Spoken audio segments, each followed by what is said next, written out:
Alright, y'all. Y'all already know how this goes. Secondhand. This is news for those doing that ain't got time. I'm reporting. I'm the only one reporting. So if you want to report, you can go get your own goddamn show. Anyways, don't come for me. I ain't got no goddamn money. All you gonna get is bills.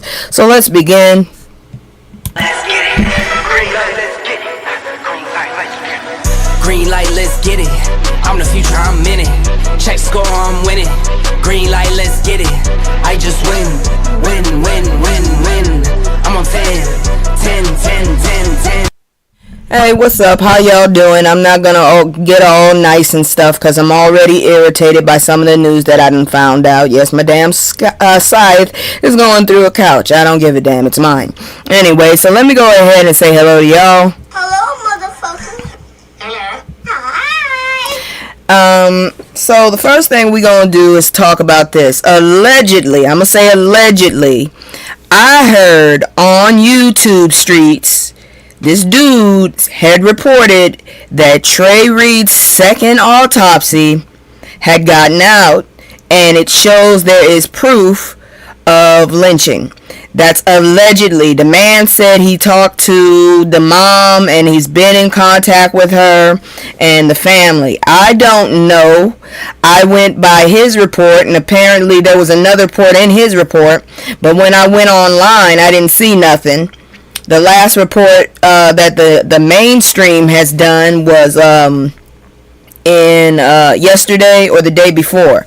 But I heard from this video that they did find trauma on the back of the head and on the body.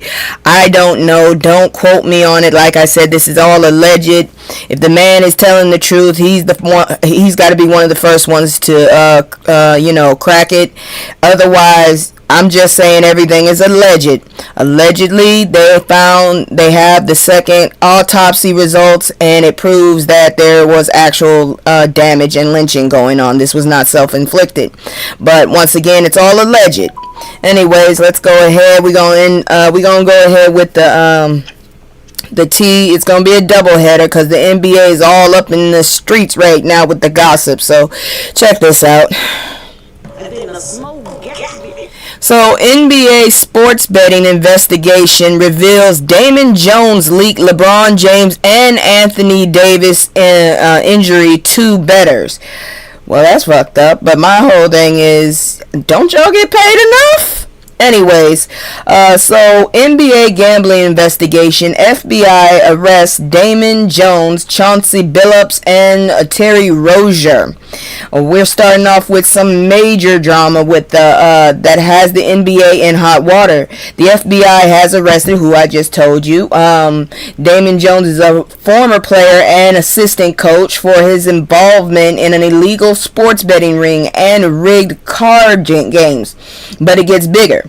The indictment alleges that Jones, along with Portland Trail Blazer coach Chauncey Billups and Miami Heat guard Terry Rozier, conspired to defraud betting companies by using non-public information about NBA games to place fraudulent wagers and launder the profits. Damn, that's a lot of complicated shit. The way I see it is, if you work for it that damn hard, maybe, never mind, because them motherfuckers in the office probably worked real hard. Shit, never mind. So here's how the scheme allegedly worked. Jones is accused of leaking sensitive information about two NBA players identified in the indictment as Player 3 and Player 4. People are widely speculating these are LeBron James and Anthony Davis. In one instance, Jones allegedly sent a text to sports bettors before a Lakers game against Milwaukee, warning them that LeBron wouldn't play due to an ankle injury. This insider information reportedly led to significant financial gains for bettors involved. Milwaukee won the game. The indictment further claims Jones was paid $2,500 for information that helped bettors earn $100,000 based on Anthony Davis's injury prior to a game against Oklahoma City Thunder. Shit sounds like honestly, it sounds like they would actually plot some of these accidents for their advantage. I don't know, but let me shut up because they might have just not thought about it because of what I said. And I don't want nothing to do with this shit. I get nervous just just playing the damn numbers sometimes. I'm like, ain't that enough? If I get a little bit, if I hit 2 times, I'm ready to walk away. That's why people tell me scared money does not make money, and that's probably why I'm broke. I don't know. The arrest of Jones, Billups, and Roger, and over 30 others are part of a larger FBI investigation into a criminal enterprise involving illegal gambling and sports rigging. FBI Director Kash Patel highlighted that this operation has been ongoing for years and the implications extending beyond the NBA, linking it to organized crime. So you just basically fell into a win. Finally, you bastard, you finally fell into a win, because motherfuckers had already set this shit up for you. The coordinated effort to arrest these individuals across 11 states shows how serious these allegations are and how extensive the network is. See, motherfuckers need to know when to stop, okay? Yeah, I understand you get the high on winning, but sometimes you just need to know when to stop. And that's how you're behind getting in trouble. Sometimes you need to know when to bounce. I'm very good at bouncing before shit hits the fan. Shit. Follow me. If you don't see me around, your ass need to go. Shit. Look, if these allegations are true, this is a massive scandal. Chauncey Billups is a respected coach. Terry Rozier is an active player, and they're allegedly involved in using insider information, injuries, game plans, who's sitting out, to make bets and rig outcomes. That's not just unethical, that's criminal. That's what the hell this country is right now, if you ask me. The NBA has had the NBA has had gambling controversies before, but this one hits different because it involves current coaches and players. If the league doesn't come down hard on this, the integrity of the entire sport is compromised. Fans bet on games believing the outcomes are fair when players and coaches are in on schemes that manipulate results. That's a betrayal of everyone who catches and supports the league. I don't know what to tell you, but before I come up on this screen, let me get you to the next one, because it's bullshit too. Shit. Emotional content. God dang it, I forgot to move the thing. Let me move it. There you go. Gilbert Arenas just exposed the secrets about the NBA players do on the road, and the internet has thoughts. And personally, I think it's for both leagues, any goddamn athlete, if you ask me. Anyways, former NBA player Gilbert Arenas, I've never heard of this man, decided to spill some tea about the off-court lives of professional basketball players during the NBA season.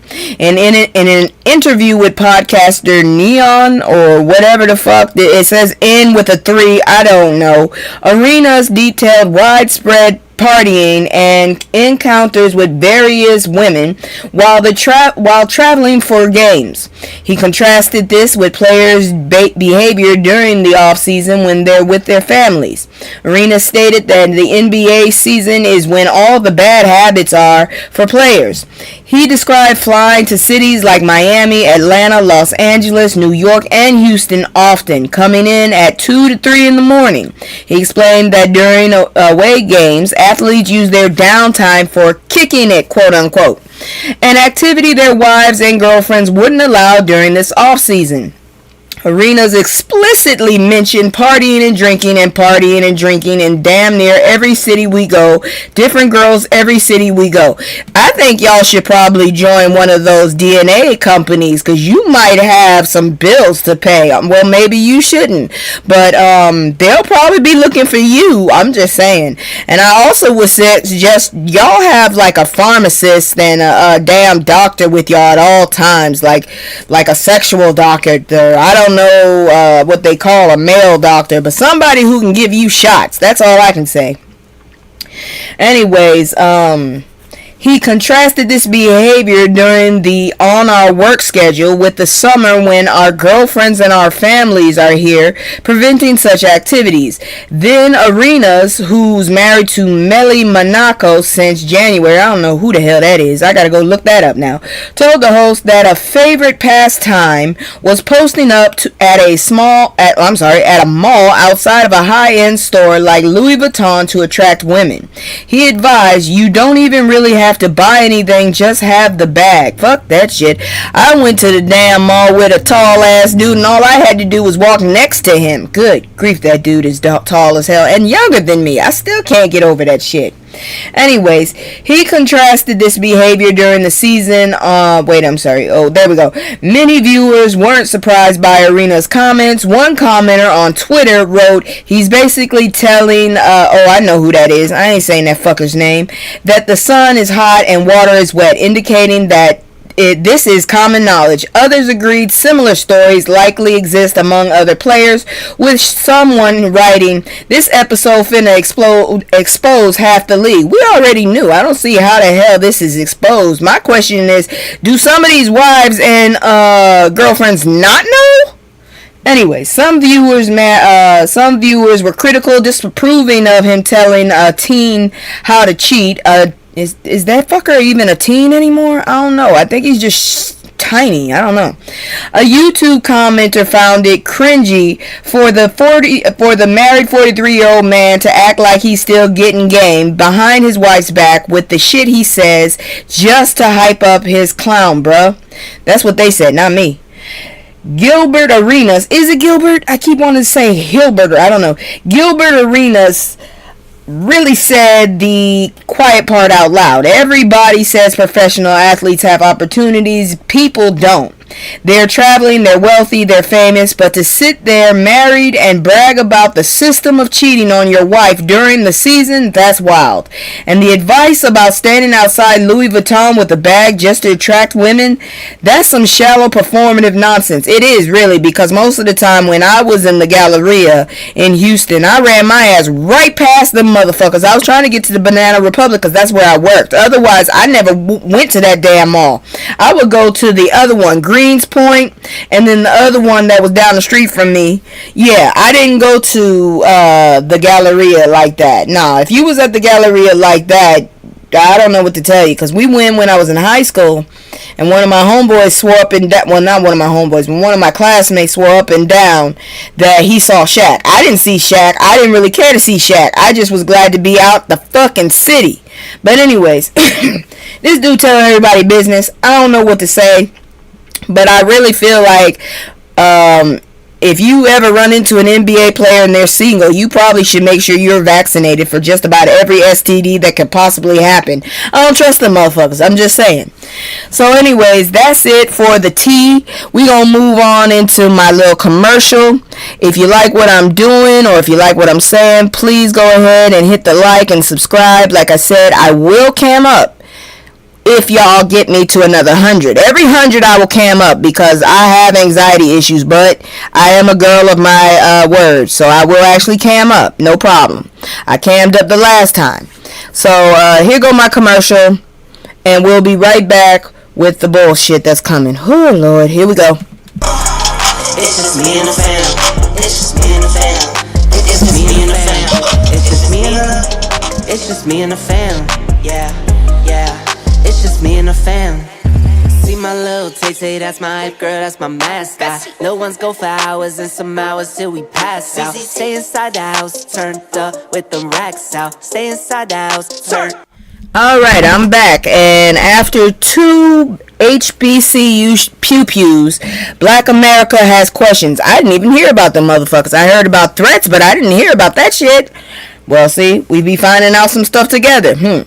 Anyways, recent homecoming celebrations at historically black University, Howard and Lincoln, were marred by force multiplier violence, leading to multiple injuries and one fatality. These incidents have sparked widespread concern about safety at black institutions and among black communities, with many expressing feelings of insecurity and questioning why this keeps happening.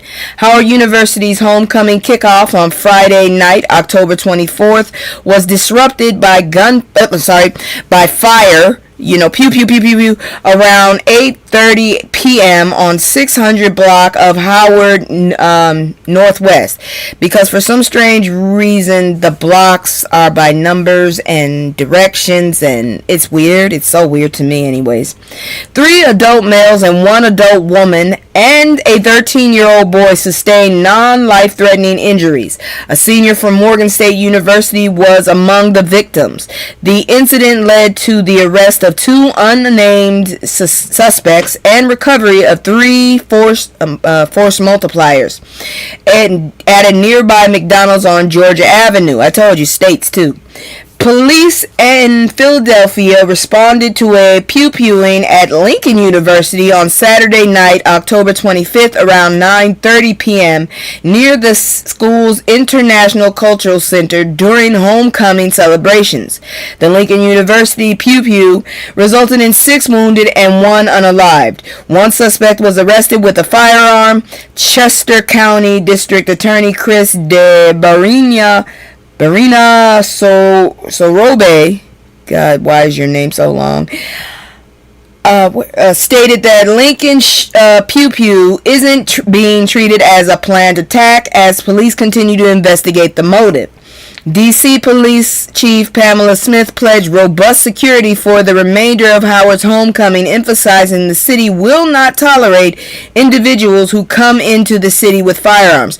I went to school at Howard during the winter, like New Year's, so I didn't get to see the homecoming. All I know is them bastards called me hefty. Shit. Anyways, Howard University confirmed none of the suspects were affiliated with the university and praised swift action by MPD and Howard Department of Public Safety. Enhanced security measures were announced throughout the weekend, including increased presence of university security and local law enforcement on and around campus. Lincoln University was briefly locked down before the threat was deemed contained. There's a disturbing trend here, and people are noticing. A user on Twitter posted mass pew-pew at Howard University yesterday, and now mass pew-pew at Lincoln, praying we have to protect our HBCUs. Many black Americans are feeling unsafe following these events. On TikTok, a student captured the chaos after the Lincoln incident, leading to comments questioning if HBCUs are being targeted. Of course they are. And expressing reluctance to attend college events due to safety concerns. Comments highlighted a perceived pattern: first Howard, now Lincoln, something's going on. And this is becoming an every year occurrence at a lot of schools. Shake my head. What I want to know is, why the hell are we normalizing racism? That's what I want to know, because a lot of this shit is getting really bold. Let me be clear though. HBCUs are sacred spaces. They're institutions built to educate, uplift black students when nobody else would. Homecoming is supposed to be a celebration, a time for alumni to return, for students to celebrate their culture and community. But now people are scared to attend because of force multiplier violence. For students to celebrate their culture and community, but what should be a joyous occasion? The question everyone's asking is, are HBCUs being targeted? I said duh. And even if they're not being specifically targeted, why is force multiplier violence becoming normalized at these events? A 13-year-old was pew-pewed at Howard. Someone actually unalived at Lincoln. This isn't acceptable. HBCUs deserve the same security, funding, and protection as any other institution. Actually, they deserve more because they're already underfunded and under-resourced. But beyond that, we need to address the force multiplier culture that allows young people to think bringing firearms to campus is acceptable behavior. I personally feel like we shouldn't have, force multipliers anywhere. But then again, you got crazy ass redneck people. Yeah, those are the ones that want their guns and all that other stuff. So I don't know what to tell you. Shit, it's not going to happen until it's a unified thing. I think we'd be safer without them, like England. But see what happened? Basically, I told y'all last week, the bullshitters came from England, and now we got this bullshit now. That's all I can say. But moving on, poor child. This child got terrorized by goddamn AI. And nature coming right behind it. So let me go ahead and get my little terrorist thing out. Because, yeah, we got one of those moments right now. Jesus. Here we go.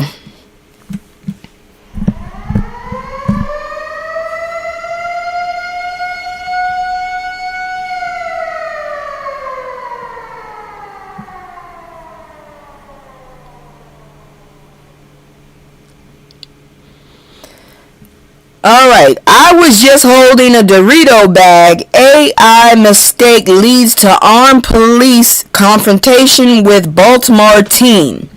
So AI has become increasingly integrated in daily life, showing capabilities through deep fake content creation and quick data gathering. I've seen quite a few of them, but thank God they don't know how to hide their little sign, because I'll be looking at it, Sora, okay. I've been watching a raccoon eating taka and losing its mind, its ever-loving mind, but the whole thing is it's AI. All you gotta do is look for the thing that says Sora.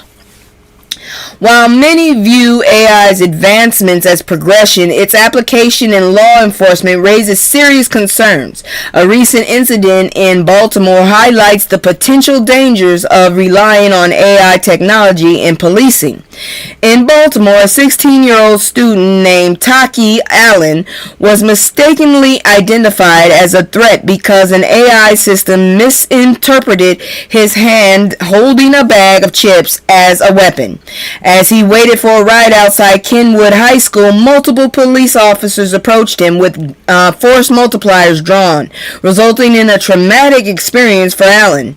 The AI force multiplier detection system, Omnilert, that's what it's called, triggered an alert that led law enforcement to respond. The incident raised questions about the reliability of such technology and its impact on community safety. Personally, I feel like they owe you a few free therapy sessions, because that's some fucked up shit.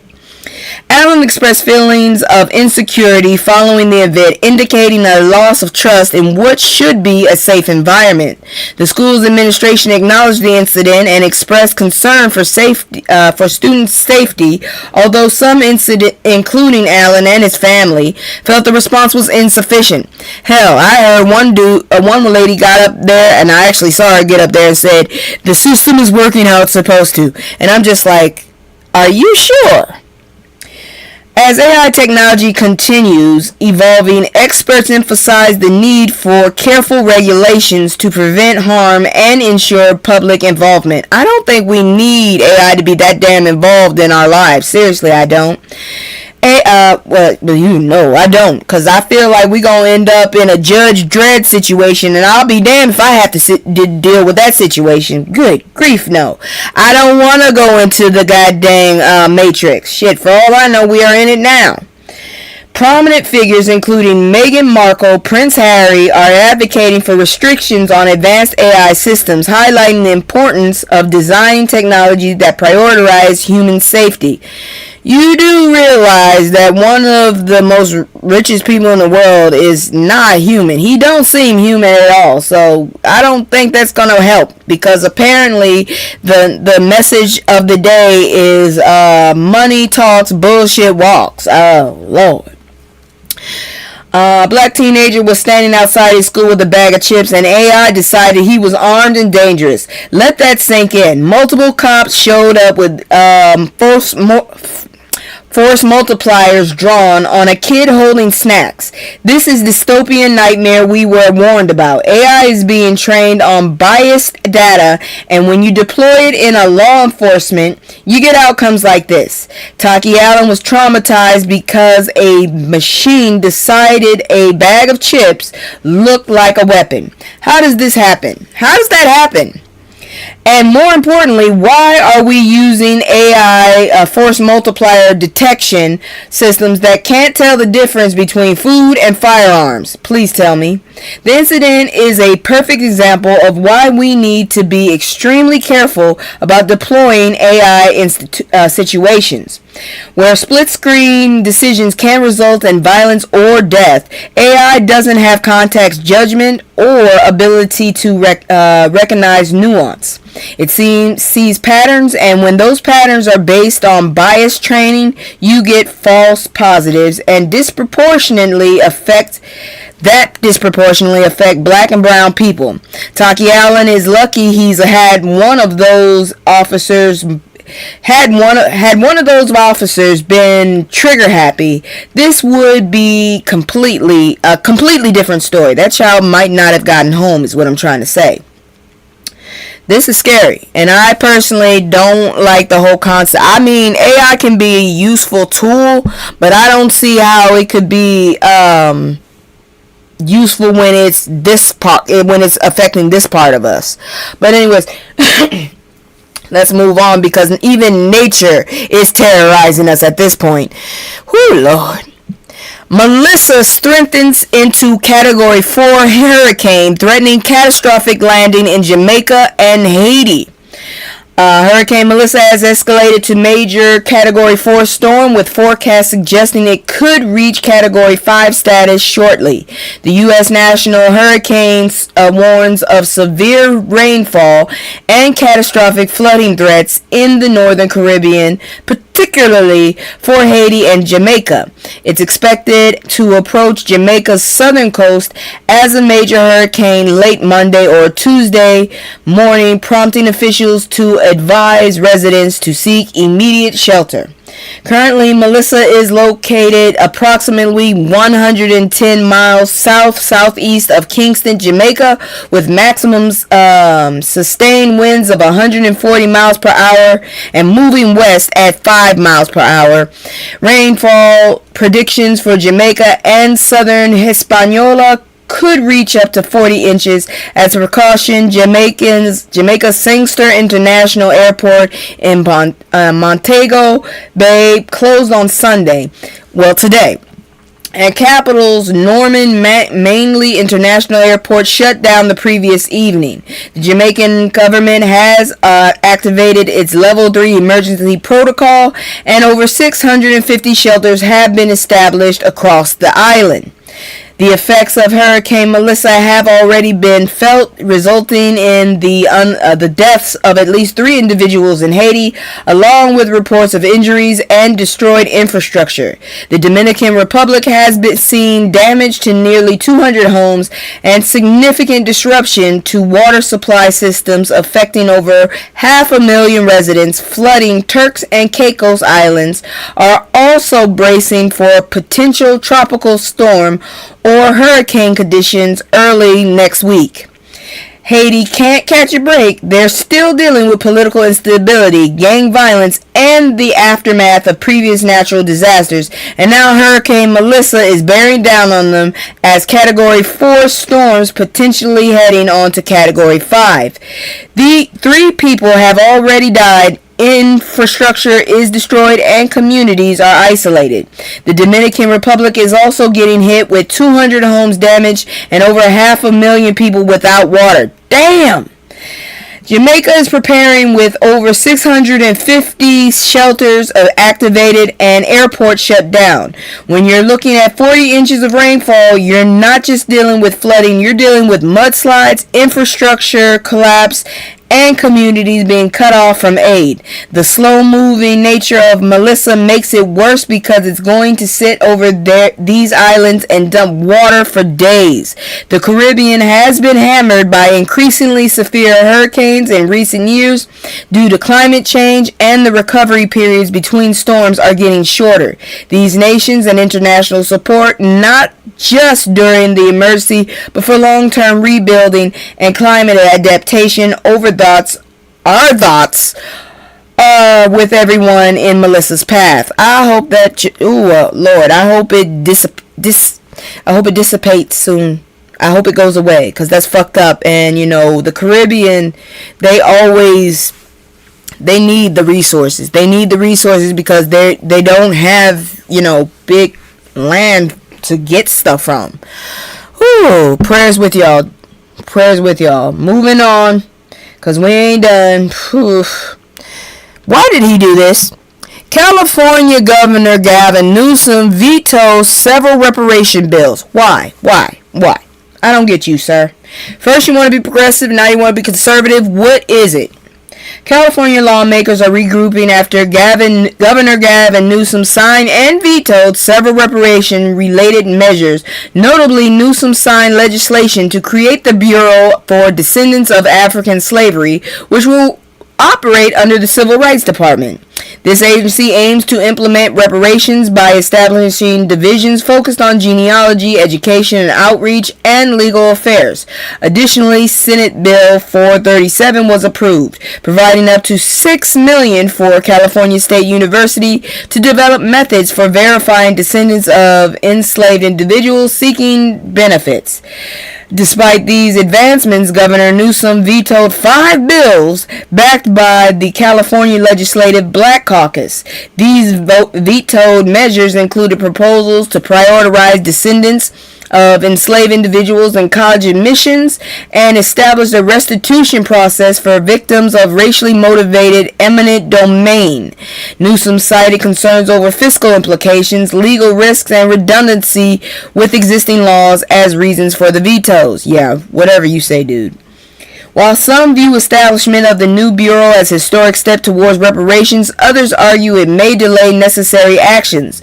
Civil rights attorney Lisa Holder emphasized the significance of the bureau in addressing historical injustices faced by African Americans. Conversely, Chris Lodgson from the Coalition for Just and Equitable California criticized the measures as a bureaucratic delay, suggesting reparations could be initiated more promptly without extensive studies or additional layers of bureaucracy.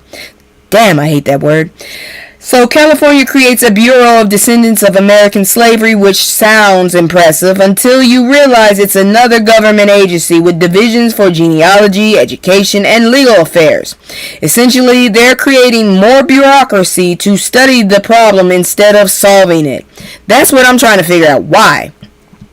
Meanwhile, Newsom vetoed 5 bills that could have actually provided tangible benefits, like prioritizing descendants in college admissions and establishing restitution for victims of racially motivated eminent domain. I just don't get this shit at all. Newsom's excuses, fiscal implications, legal redundancy are the same excuses governments have used for decades. That's what I'm saying. To avoid reparations, Chris Lodgson is right. This is bureaucratic delay tactic. They're saying, let's study this more. Let's verify eligibility. Let's make sure everything is perfect before we do anything. And then we have a 10-year later issue. Meanwhile, descendants of enslaved people are still waiting for justice that's been delayed for over 150 years. California had a chance to lead on reparations, and instead, they created another committee to discuss creating more committees. That's not progress. That's performative actions designed to look like they're doing something while actually doing very little. And if you really want to talk about it, it's kind of just wasting money, because you got to hire people to be on these fucking commissions and continue to study this shit. So all that money that you're wasting to do these studies could be given to motherfuckers. Really, it could. Anyways, moving on. Surgical racism, let's just say what it is, racism. GOP map targets North Carolina's only black congressman.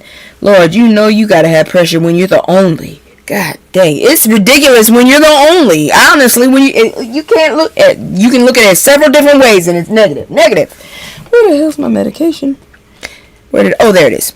Anyways, Democrats and civil rights leaders are expressing serious concerns over a new congressional map in North Carolina passed by Republican lawmakers that may diminish black political representation. The revised map affects 1st Congressional District, currently represented by Don Davis, the state's only black congressman. This district, which has been stronghold for black Democrats since 1992, is now considered nearly unwinnable for the party due to the changes. Civil rights leader Bishop William J. Barber II described this situation as surgical racism, arguing that such redistricting tactics strip communities of their representation and subsequently their access to essential services. Don Davis condemned the new congressional map as a dark moment in North Carolina's history, arguing the process lacked an adequate public input, with residents given very limited time to voice concerns. The map was disclosed merely a week before its approval, limiting opportunities for community engagements.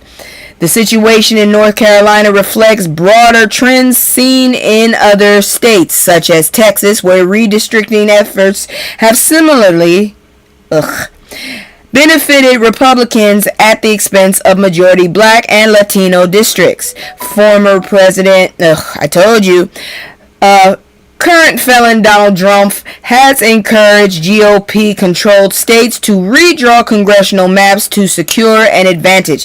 Let me just say, my script went through 2 AIs and they still have no respect for this fucking turd. Anyways, for upcoming elections, Democratic leaders, including DNC Chairman Ken Martin, have accused North Carolina Republicans of yielding to Trump's influence. Bishop Barber calling this surgical racism exactly right. They're not just gerrymandering, they're specifically targeting the one black congressional district in North Carolina and redrawing it to make it unwinnable for Democrats. This isn't about fair representation or following democratic principles. This is about eliminating black political power through legislative manipulation. Don Davis is the state's only black congressman, and Republicans look at his district, which has been a Democratic stronghold since 1992, and said, let's carve that up. They gave residents 1 week's notice before approval. 1 week. That's not public engagement.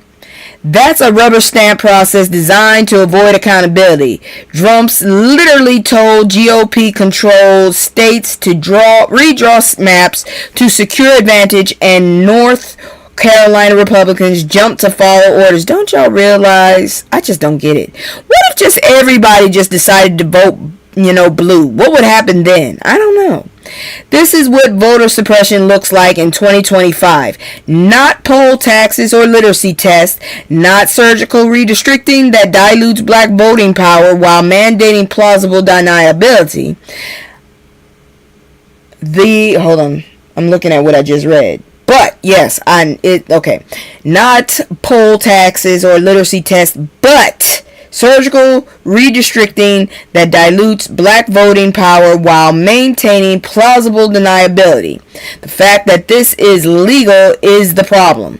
When you can legally eliminate representation from an entire community through creative map making, the system itself is broken. I've been said that. But moving on, because guess what? We ain't the only ones getting flack. Someone else, now we got a brown terrorism, but I ain't changing my shit because, hey, I'm black all day and brown. But I still thought this was very, very important, because this next story, it talks about also those in the between. Those folks that look black that aren't black, and the folks that look Latino or Latina and aren't Latino or Latina. Okay? Those black Latinas, and then those black people that look like they might be black Latinas. Yeah. Let's talk about it. DOJ to monitor polls in heavily Latino counties during upcoming elections. Y'all ain't even trying to hide this shit. Y'all don't care. God dang. Y'all just don't give a fuck, do you? The Department of Justice announced deployment of federal election monitors to polling places in 6 heavily Latino counties across New Jersey and California for upcoming elections on November 4th. This initiative targets Passaic, Passaic County in New Jersey. If I'm wrong, I'm sorry. As well as Los Angeles, Fresno, Riverside, Kern, and Orange County in California. The decisions come amid ongoing concerns regarding elections integrity, particularly, I hate that word, in light of actions taken by the Trump administration earlier this year to require proof of citizenship at polling sites, which was ultimately blocked by court. Fuck that, I always carry my damn social security card with me now. It's hidden and protected, but it's with me, just in case I need it. I'm trying to figure out where to put my damn, my damn, birth certificate. And let's not forget, I just bought myself a face mask and a damn body camera. Y'all ain't getting my ass. No, hell no. I'm trying to figure out if my mom wants one, and if not, how can I stick one on her without her knowing? Anyways, let's see here now. Let's see. The Assistant General for Civil Rights, Harmeet Dillon, will supervise monitoring efforts aimed at ensuring transparency, ballot security, and adherence to federal law.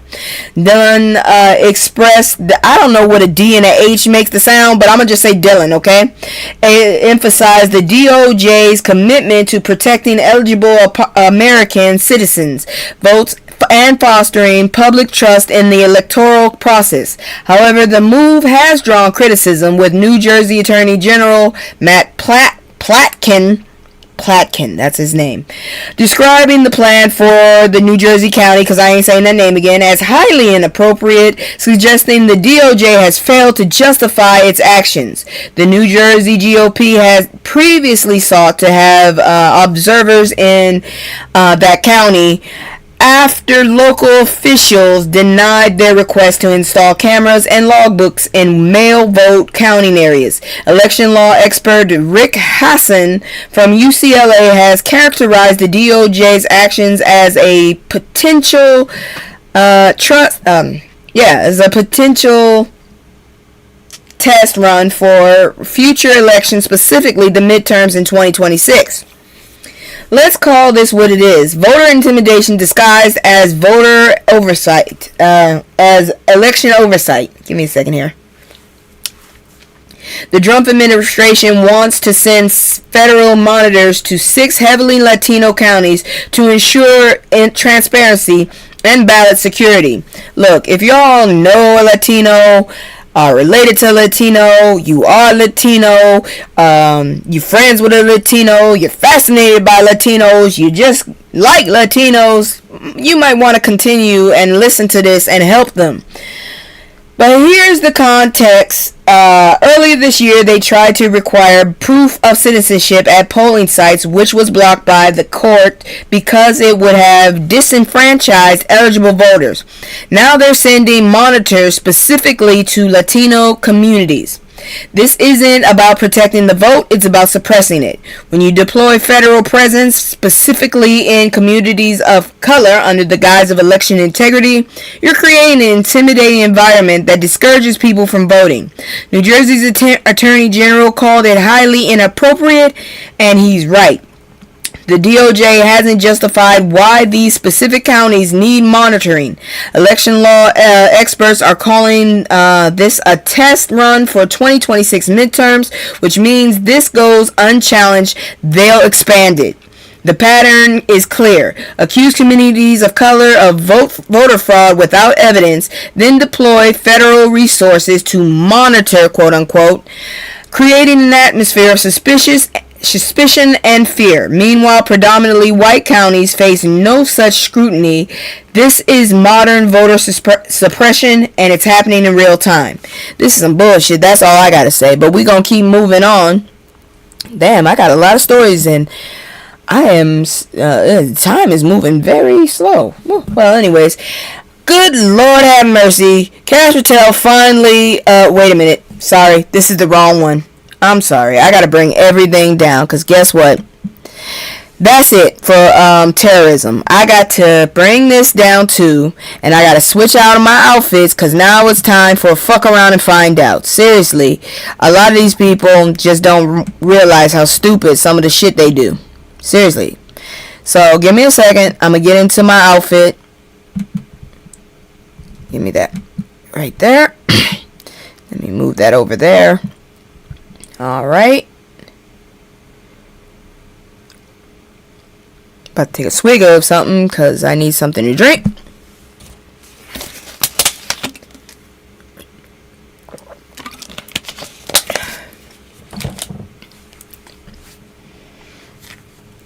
I don't know what's up with the damn internet right now, but I tell you one thing. I don't care. I'm gonna keep moving. Anyways, so here we go. Where's my thing? All right, there we go. I don't want the second, I want this. I'ma live my head way, I'ma rain. I've been moving like a hot mess. This FBI chief insults Stephen A. Smith. Now we got two big-nosed motherfuckers upset with each other. Two big-nosed, big-eyed motherfuckers. They kind of look a little alike, really. Just the hair difference and the hair amount is different. But yeah, they kind of favor. For saying NBA arrests are Trump's revenge. So here we go. I think we all realize everything is Trump's revenge, okay? He's a petty motherfucker. He is the god of pettiness, okay? He is a petty god. Anyways, FBI Director Kash Patel criticized ESPN personality Stephen A. Smith following Smith's claim that recent arrests related to NBA gambling were politically motivated by, it still says former, but still, current felon Donald Trump. On Monday, a high-profile case led to arrest of NBA coach Chauncey Billups, Miami Heat guard Terry Rozier, and others accused of rigging poker games and defrauding victims of over $7 million. Smith suggested on his show these arrests indicate Trump's intention to target the NBA and WNBA. Why you had to drag the WNBA? I didn't say shit about the WNBA until you did. Further implying a pattern of retaliation against those who oppose him. Patel vehemently rebutted Smith's theory during an interview with Fox News, stating he's responsible for deciding which arrests to pursue and dismissing Smith's comments as the single dumbest thing he's heard. He highlighted that the ongoing investigation began over a year ago under Biden's administration, contradicting the notion that arrests were part of a vendetta by Trump. I don't know what to tell you. Fucking Patel is actually right. I don't know what to tell you. I hate to say it. Two irritating brown people that don't like each other and don't like themselves, apparently want to be white, are arguing. I don't know how to call this shit. But all I know is as long as it doesn't fuck with me, I'm cool with it. Anyways, let's see here now. The context of Trump's relationship with the NBA adds another layer. In 2020, Trump publicly criticized the NBA for its political stance, accusing it of becoming a political organization following protests by players against racial inequality. What the hell do you think's gonna happen if most of the fucking players are black? We are not here for your entertainment, bitch. Accusing it of becoming a political organization, blah, blah, blah. His sentiments reflect a broader sentiment among audiences who feel sports should remain apolitical. They should, but I mean, if a motherfucker feels a certain way, you can't stop them. Patel's comments and the investigation timeline serve to clarify separation between law enforcement actions and political motivations. Stephen A. Smith made a connection between Trump's antagonism towards the NBA and the timing of these arrests, suggesting it might be retaliation. That's not unreasonable given Trump's history of weaponizing the government agencies against perceived enemies, which I really think is illegal as well. But Patel pointed out that the investigation started over a year ago under Biden, which does undercut the political vendetta. Sometimes I feel like I'm repeating myself. However, let's not pretend the FBI has no history of politically motivated actions, especially under directors appointed by a partisan administration. Kash Patel, the dumbass that I cannot look at long enough, calling Stephen A's theory the single dumbest thing he's heard is rich coming from someone appointed by Trump. Exactly.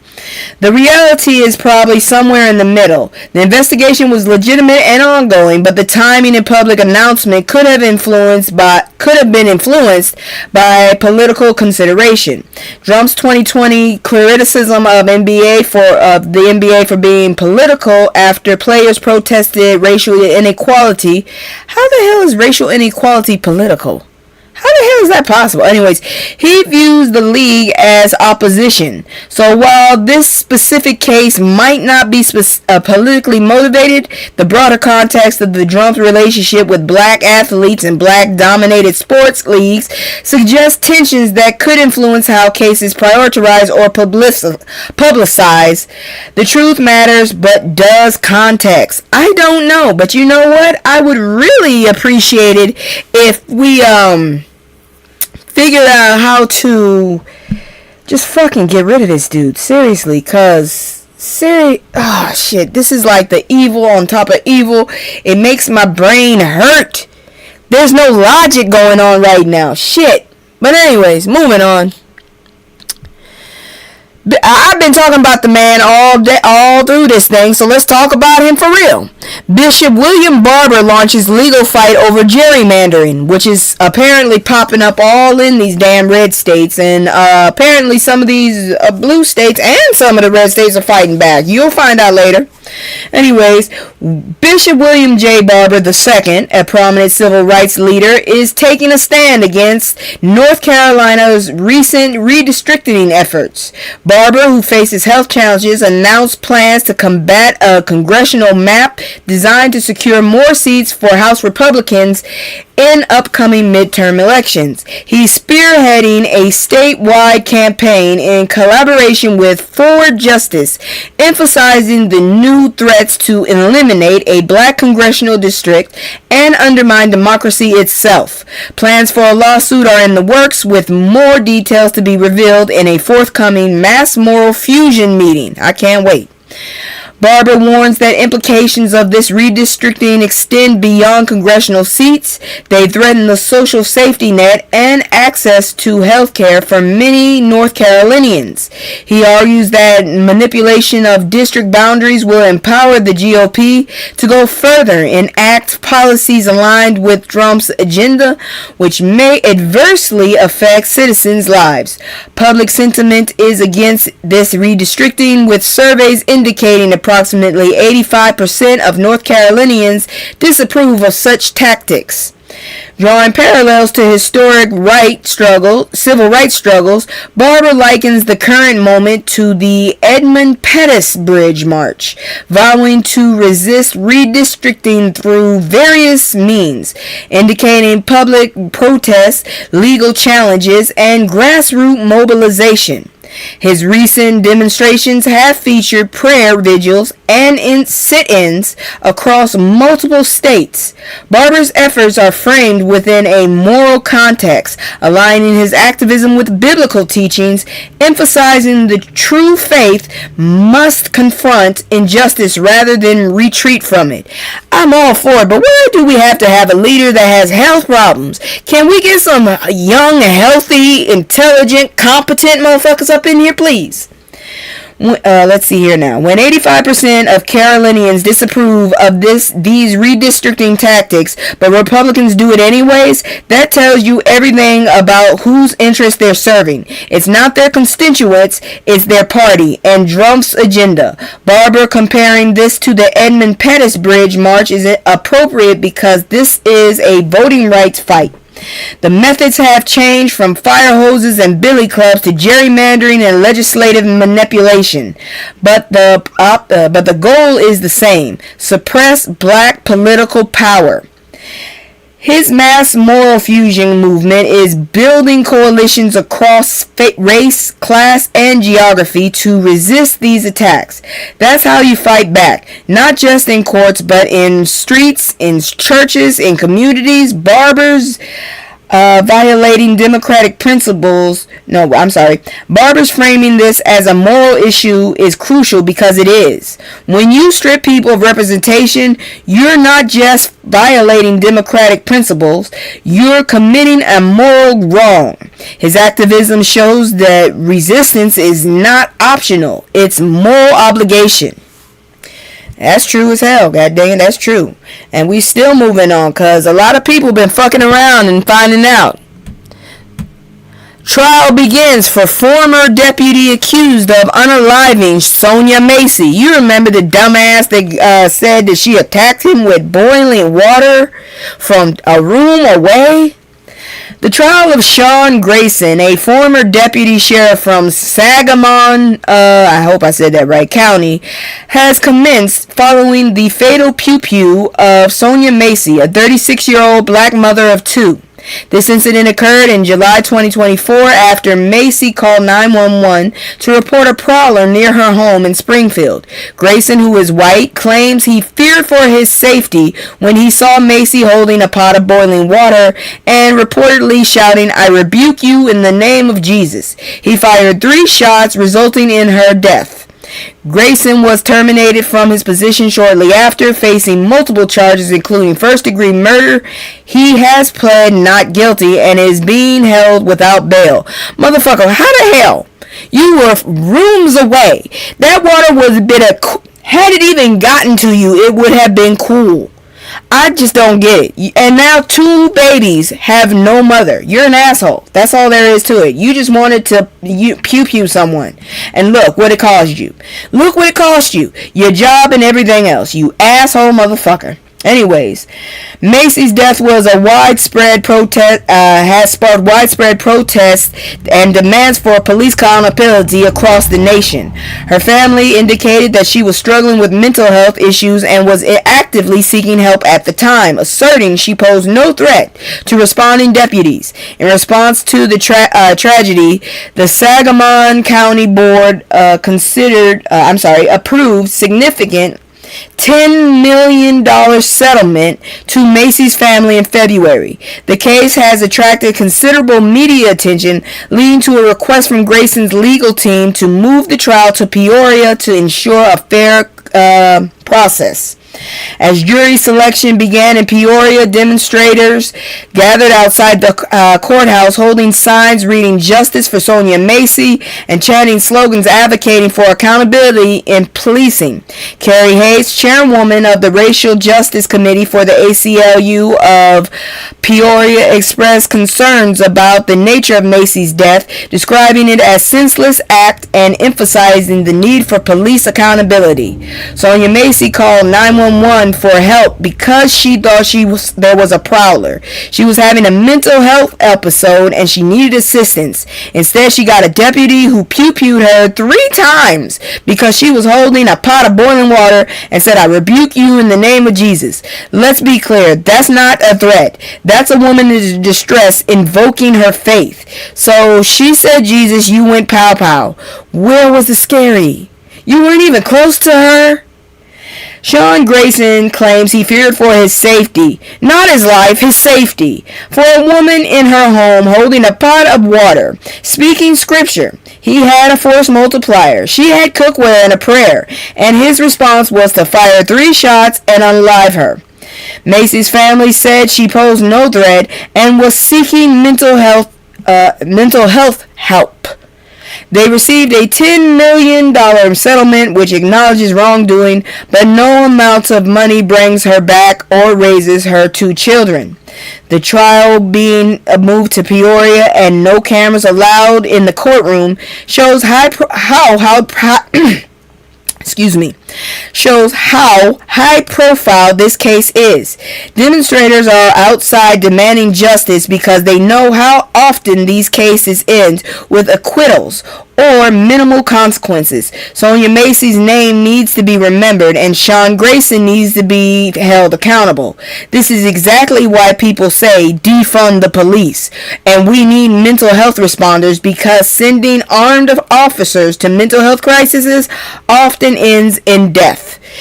I mean, seriously, why don't y'all have if y'all so good with committees and stuff, why don't y'all have a new force created where you have people that are trained in, judicial and mental issues so that they can go out and handle the situations that are for mental people going through it, okay? Jesus, something's wrong with y'all. But we ain't done. There's been more and more games being played. Let's go to the next one.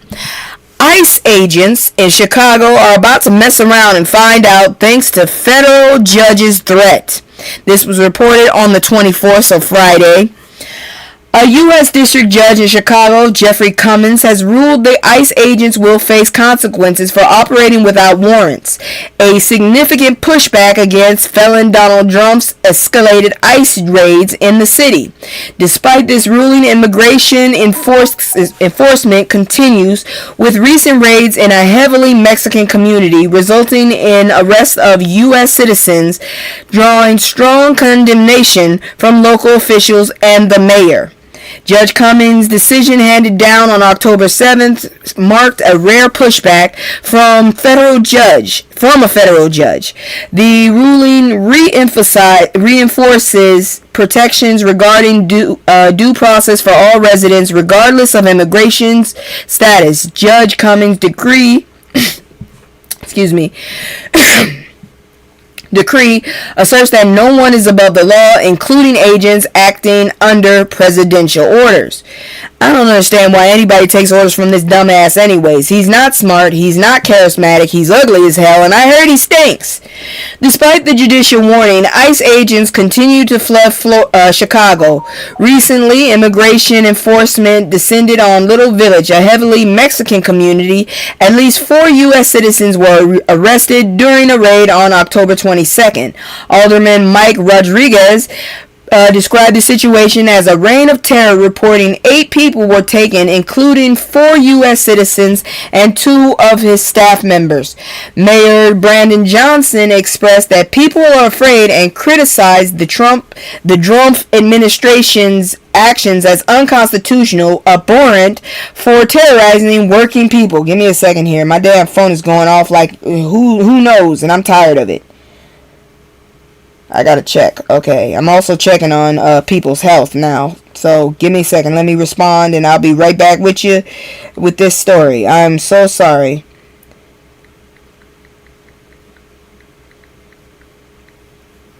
Okay, going back. Judge coming, despite the judicial, let's see here now. Chicago became a hotspot for felon Donald Trump's ICE raids, with months of threats to send in the National Guard. Trump deemed Chicago a war zone and called for arrest of Mayor Brandon Johnson and the governor. Several U.S. citizens have shared horrific encounters with ICE since their ramped-up presence. ICE agents have been accused of kidnapping people and are reported to be less trained, paid more, and often masked which is unprecedented. That's the worst thing you need. Untrained but highly paid dumbasses trying to go around and be tough. Oh no. A federal judge said ICE agents operating without warrants will face consequences. That's huge. That's a judge saying the Constitution still matters and due process applies to everyone, regardless of immigration status. But here's the problem. Despite the ruling, ICE is still flooding Chicago and conducting raids that are arresting U.S. citizens. 4 U.S. citizens were, I said that several times. Alderman Rodriguez called it a reign of terror, which is accurate. When masked agents are detaining people without warrants, separating families, and creating an atmosphere of fear, that sponsors terrorism. That's state-sponsored terrorism. Trump called Chicago a war zone and threatened to arrest the mayor and governor for not cooperating with his immigration agenda. That's authoritarian rhetoric. Mayor Johnson is right to call these actions unconstitutional and abhorrent. The fact that ICE agents are less trained, more heavily armed, and operating with apparent impunity shows this isn't about immigration enforcement. It's about intimidation and control. Judge Cummings' rulings matters, but enforcement is the next step. If agents face no actual consequence, the ruling is just words on paper. I hope these damn cops actually do something. Shit. Because this is getting ridiculous. And for all of y'all that just want to support Target, guess what's happening? Target to lay off 1,800 employees as boycotts and sluggish sales takes a toll. Target is facing significant repercussions from ongoing boycotts, leading the retailer to announce its first major layoff in a decade. The company is restructuring its corporate framework to address 4 years of stagnant sales with plans to cut approximately 1,800 corporate jobs. Oh shit, these are motherfuckers in the office. Target's leadership emphasized these changes aren't solely focused on cost saving. I want you to be a bunch of... I bet you it's going to be a bunch of minorities. Please don't let it be, but I bet you it will. But rather on creating a more agile organization capable of making quicker decisions. The layoffs will primarily affect managerial positions as the company aims to reduce complexity and streamline operations. In a memo to employees, Target's leadership communicated that 8% workforce reduction is necessary to eliminate redundant layers and overlapping responsibilities that have hindered decision making and innovation. Despite challenging circumstances, affected employees will receive severance packages, continued benefits, and pay through January 3rd, 2026. Additionally, ahead of restructuring, Target has encouraged its U.S. corporate employees to work from home for the following week as a precautionary measure. The decline in sales and stock has been exacerbated by a boycott stemming from Target's rollback of diversity, equity, and inclusion. I told you DEI was cost effective. Prejudice is expensive. Racism is expensive. Exclusion is expensive. Activists, especially within black communities, have rallied against the retailer, resulting in a sustained boycott that has impacted sales even during peak shopping seasons. Target's leadership changes haven't resolved the issue, with civil rights leaders urging that a true cultural transformation is necessary to restore trust and commitment to diversity and inclusion, rather than yielding to political pressures perceived as harmful to marginalized communities. I still can't understand why everybody's listening to that dumbass. He's one loud, ugly ass man. That's all you have to know. All you gotta do is ignore his ass. If nobody does what he says, nothing can happen. I'm telling you the truth. Anyways, black consumers have tremendous economic power, and when we collectively decide to take our dollars elsewhere, corporations feel it. Target's leadership is trying to spin this as a strategic restructuring, but the timing tells the story. They abandoned their commitment to DEI, and now they're facing the consequences. Civil rights leaders are saying a true cultural transformation is necessary, but just performative diversity statements. Target needs to understand that DEI isn't a political issue. It's a business imperative. When you serve a diverse customer base, you need diverse leadership, diverse representation, and genuine commitment to inclusion. Target chose to appease conservatives who were never their primary customers anyway, and now they're losing the customers who actually supported them.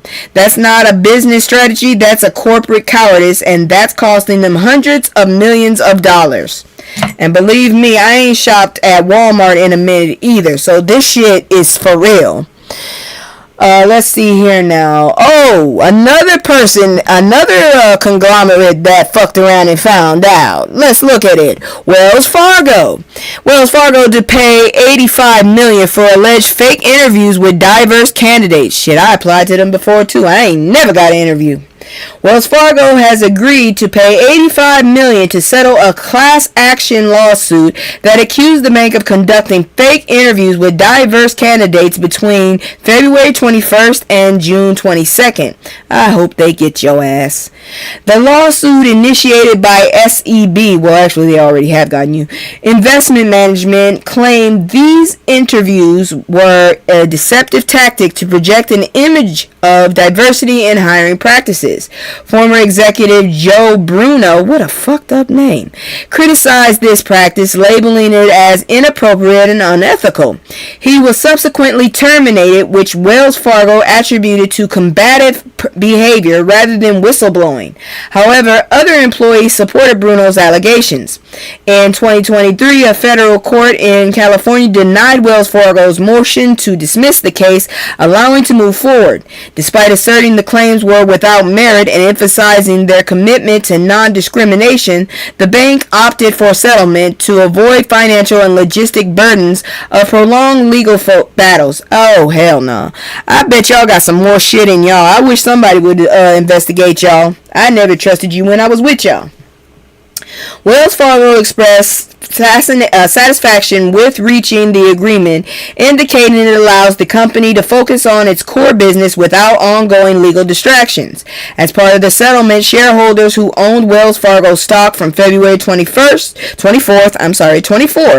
to 2021 to June 9th, 2022 will be entitled to a share of the settlement fund, subject to deductions for fees, expenses, and taxes. I ain't even gonna lie. I wouldn't be surprised if that fucking turd don't find a way to get some of his hands on that too, because he's just ridiculous. I don't understand if you have all the money why you want more. Wells Fargo conducting the fake interviews with diverse candidates is one of the most insulting things a corporation can do. They brought in Black, Latino, and other minority candidates knowing they had no intention of hiring them just to check a diversity box and maintain appearances. Maybe we should do this to all of these fucking conglomerates and corporations. That's not just unethical, that's cruel. You're wasting people's time, getting their hopes up, making them prepare and interview, all while knowing it's theater. Man, I'm serious. I have driven to different states to interview, okay? Wells Fargo, let's see here now. Joe Bruno blew the whistle on this practice and got fired for combative behavior. Dude, I still don't like his name, but at least he did something. And at least he brought it to light. And people need to, and they need to fucking give him his due as well. Because you fucked up for that shit. That's corporate retaliation 101. You speak up about unethical practices and suddenly you're the problem, not the company conducting fake interviews. The fact that other employees corroborated his story showed this wasn't isolated, it was systemic. Wells Fargo paying $85 million sounds like accountability, but for a bank that size, it's a cost of doing business. They didn't admit wrongdoing, they just paid to make it go away. The real question is, has anything changed? Are they actually committed to diverse hiring now, or did they just get better at hiding discriminatory practices? Companies need to understand that performative diversity, fake interviews, token hires, diversity statements with no action is worse than doing nothing because it's actively deceptive. If you're not serious about diversity, don't pretend you are. Please don't. And we're going to move on because we still got a little bit more. Now this one is weird. Virginia Democrats eyeing redistricting to boost House majority. Virginia Democrats are preparing to redraw congressional maps in response to Republican redistricting efforts across the nation, according to Democratic sources. The Virginia General Assembly may soon hold a special session to discuss this proposal. I did not see this one coming at all. Which could potentially add 2 to 3 U.S. seats for Democrats. This move comes as Republicans in states like Texas, Missouri, and North Carolina have advanced their own redistricting plans aimed at increasing the representation. The push for redistricting in Virginia comes for just days before key elections for governor, attorney general, and legislature, where Democrats are currently favored. Some strategists believe this redistricting effort could further motivate Democratic voters. In contrast, Republicans have criticized the initiative, framing it as a distraction from controversy surrounding Democratic attorney general candidates candidate Jay Jones. Adam Piper, executive director of the Republican Attorneys General Association, suggested Democrats are resorting to partisan games instead of addressing internal issues. I think actually you guys were the first ones to start that shit, so I don't know what to tell you. Despite urgency and potential benefits, the proposal faces procedural hurdles due to a constitutional amendment from 2020 that established an independent redistricting commission. This requires the legislature to vote twice, once for 2025 election day and again in 2026, before maps can be presented to voters for final approval. With Democrats holding a narrow majority in both chambers of the General Assembly, they are expected to strengthen their position in upcoming elections. Democrats are finally fighting fire with fire. Republicans have been gerrymandering for years. Texas, Missouri, North Carolina, redrawing maps to secure advantages and diminish minority representation. Now Virginia Democrats are saying two can play this game and proposing redistricting that could add 2 to 3 House seats for the Democrats. Republicans are clutching their pearls, calling this partisan games. I'm telling you, I'm repeating shit. Which is rich, coming from the party that perfected gerrymandering as a political strategy. When Republicans do it, it's ensuring fair representation. When Democrats do it, it's suddenly an attack on democracy. The hypocrisy is stunning. The 2020 constitutional amendment requiring an independent redistricting commission creates procedural hurdles. They need to vote twice before representing the maps. That's actually good governance, ensuring 2020 there's public input and accountability. Here's the reality. Gerrymandering is wrong, regardless of which party does it. Ideally, we'd have truly independent, nonpartisan redistricting nationwide. But until Republicans stop weaponizing redistricting to suppress minority votes and eliminate Democratic representation, Democrats need to fight back. You can't bring a rule book to a knife fight. Virginia Democrats are finally understanding that playing nice while Democrats play dirty only results in Democrats controlling everything. And they don't know what the fuck they're doing with this power, apparently. Moving on, you know I'm going to talk about her. This is the last story. Let's see. Yep, this is the last story for the night on Fuck Around and Find Out. So we going to see who it is. Y'all should probably already know. Sorry. God dang it. Let's try this again. It's Letitia. Thank you. New York AG Letitia James pleads not guilty to federal fraud indictment. New York Attorney General AG Letitia James has pleaded not guilty to federal fraud charges following her indictment by the Justice Department on October 24th. James appeared in court in Norfolk, Virginia, where she denied allegations. The case is being presided over by District Judge Jamar Walker, a Biden appointee. The indictment claims James misrepresented the intended use of a home she purchased in 2020 to obtain a lower mortgage rate, asserting it would be a second residence while allegedly using it as an investment property instead. In response to charges, James has labeled them as baseless, alleging they represent a politically motivated attack orchestrated by felon Donald Trump. Her attorney, Abe Lowell, I hope I'm saying that right, stated James firmly denies accusations, suggested prosecution is influenced by Trump's personal vendetta. Furthermore, James's legal team has accused interim U.S. Attorney Lindsay Halligan for misconduct, claiming she had an inappropriate conversation with a journalist. They intend to seek dismissal of this indictment, arguing Halligan's appointment was unlawful following Trump's dismissal of her predecessor. The Justice Department investigation into James began in May, initially focusing on allegations of mortgage fraud and later expanding to her handle of civil fraud case against the Trump organization. All she did was her job. What the fuck? This case resulted in a ruling ordering Trump and his company to pay significant fines for asset inflation. Although an appellate court overturned this ruling, James is currently appealing the decision. Let's see. Letitia James has been one of the most effective prosecutors holding Trump accountable, securing massive fraud judgment against the Trump organization. So, of course, he's coming for her. So, of course, Trump's Justice Department is now indicting her on bank fraud charges. The timing is too perfect to be coincidental. This is retaliation disguised as prosecution. The charges claim she You know what I'm pissed off about? The fact that everybody sees this shit and nobody's doing anything. So we see this shit is faulty and we're still not doing something. So do something, please. Stop telling us and do something. The charges claim she misrepresented a home purchase to get a lower mortgage rate. That's the best they could come up with. Meanwhile, Trump has dozens of documented instances of financial fraud, tax evasion, and business misconduct. Have we counted all of the elections? Because I really don't think this dude really won.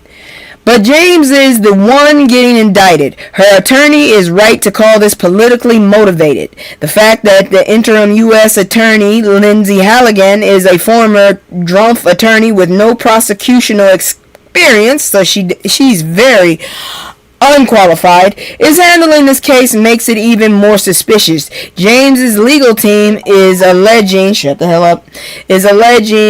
misconducts, arguing Halligan's appointment was unlawful, which should be investigated.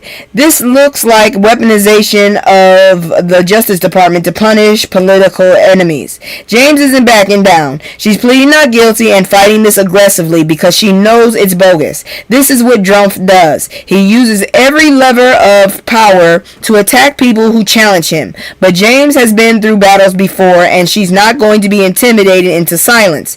The question is whether the courts will see through this transparent retaliation or allow Trump to abuse the justice system for personal vendetta. This dude is a fucking whiny ass baby. That's all there is to it. And that is it for FAFO. I've given you the news, I've told you what's going on, and that is it.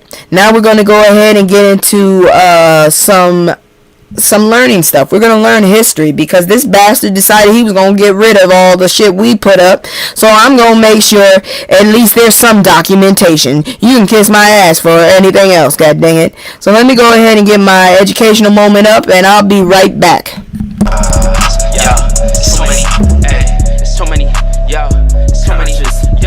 It's too many lies, look in my eyes, they know I'm the truth. Knocking them down every time I step in the booth.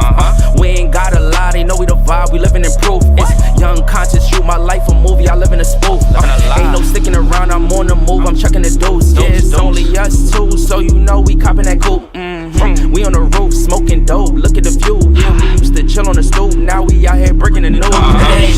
Alright, so this week in Black History, October 22nd to the 28th, 2025, we're taking a moment to reflect on significant historical events in Black history.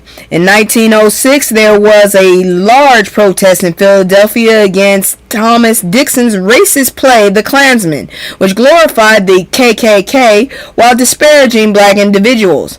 In 1892, a significant worker strike in New Orleans saw 25,000 black workers advocate for better working conditions against widespread social injustice like lynching.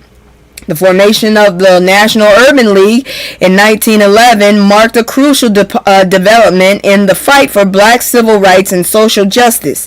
It became the second largest self-help organization in America. The NAACP's move in 1947 to file an appeal to the world with the United Nations highlighted the organization's commitment to addressing the racial injustice on global platforms. One moment. Excuse me. Anyways, the formation the cultural achievements include the Broadway production of Mulatto in 1935, written by Langston Hughes, marking the first long-running black play on Broadway. Mahalia Jackson's birth in 1911 is another highlight, as she will become celebrated as one of the greatest gospel singers in history. My mom said, if you can't sing like Mahalia, you can't sing. Now, if you can, you know you can sing. If you can sing like her, you know you can sing. Political progress included Benjamin O. Davis Sr., who became the first black general in the U.S. Army in 1940. The election of Andrew Young as Atlanta's second black mayor in 1981 signified advancement in political representation. However, it juxtaposed these achievements with ongoing societal challenges illustrated by Susan Smith in 1994, who falsely accused a black man to mislead authorities regarding her own actions. Key figures include Bobby Seale, co-founder of the Black Panther Party, born in 1936, and Kwesi Mfume, born Frizzle Gray in 1948. I'm not sure which one is easier to say. Who became a prominent congressman and NAACP leader. Historical legislative barriers include the 1775 Continental Congress resolution that barred free black people from serving in the military. Contributions to science include Benjamin Banneker, an inventor and scientist who died in 1806, and T. Marshall, who patented the fire extinguisher in 1872. These moments in black history remind us of continuous struggle for equality, justice, and recognition. From the 1906 protest against the Klansmen to the 1892 workers' strike in New Orleans, black people have always organized and fought back against oppression.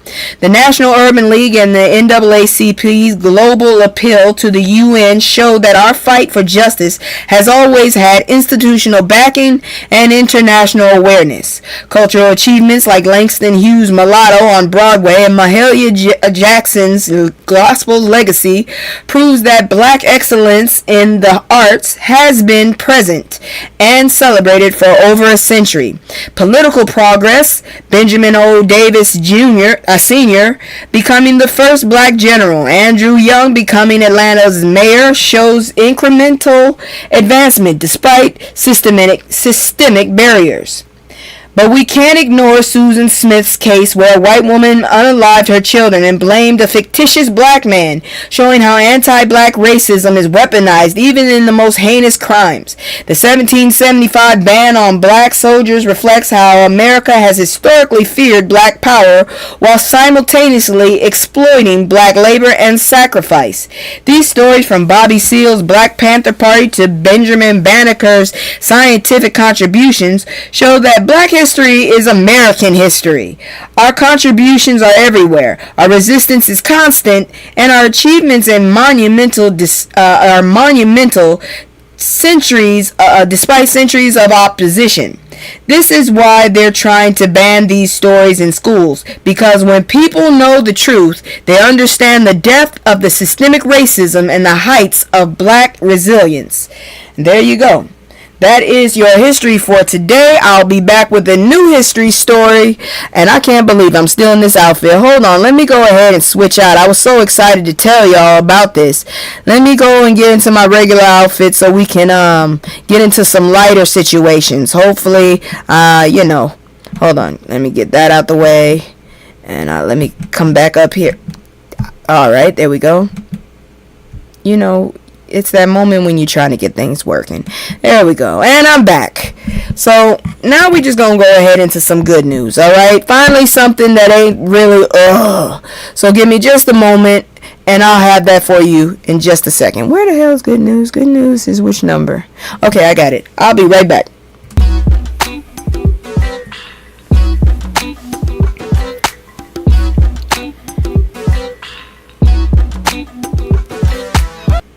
Ruth E. Carter partners with Michigan's only HBCU to launch apparel creation STU /DEO. I don't know what that is. Two-time Academy Award-winning costume designer Ruth E. Carter has teamed up with Pensole Lewis College in Detroit to launch the apparel creation STU /DEO by Adidas. I do like Adidas. PLC, Michigan's only design-focused HBCU, faced challenges that led to its closure in 2015, but successfully re-established in 2021. Carter, a graduate of Hampton University, expressed gratitude for the the opportunity to inspire future designers and honor cultural history through her work. The launch event included notable organizations such as the National Black Footwear Forum, I did not know that existed, celebrating empowerment of aspiring creatives. The apparel creation, STUDEO, aims to foster innovation and creativity among students, showcasing ideas from PLC alumni like Angel Buckins and Rodney Banks. I just hope that you don't take these children's rights and licenses away when they make this shit, just because they did it in that school, because I've heard about that shit. Anyways, she achieved this recognition for her work on Marvel's I'm reading something else. Anyways, the partnership with Carter is significant, marking their second collaboration. The event attracted over 1,000 attendees from the Black Footwear Forum, highlighting the importance of community and mentorship in design field. In 2023, Ruth E. Carter made history as the first black woman to win multiple Academy Awards, further solidifying her legacy in the industry. She achieved this recognition for her work on Marvel's Black Panther: Wakanda Forever, becoming the first to win for both a feature film and its sequel. Carter emphasized that design transcends mere fashion, serving as a powerful medium for storytelling, culture, and legacy. She expressed her honor in mentoring young creatives early, anticipating how their unique visions will shape the future of design. Ruth Carter is a living legend, and her partnership with Pencil Lewis College is exactly the kind of mentorship and institutional support that uplifts the next generation. PLC closed. I already said that. Let's see here now. The apparel creation STUDEO by Adidas gives students hands-on experience and industry connections. Over 1,000, I already said that too. This is how you build pipelines. Legendary figures like Ruth E. Carter investing time and expertise in HBCUs, creating opportunities for students who might not have access otherwise. Carter saying design is a powerful medium of storytelling, culture, and legacy is exactly right. Fashion tells stories about who we are, where we come from, and where we're going. By mentoring young designers at an HBCU, she's ensuring those stories continue being told for us. That's the legacy building. I agree. Alright, now we're going to go ahead and move into some business. I don't really have a business thing, but let's just go ahead and do it.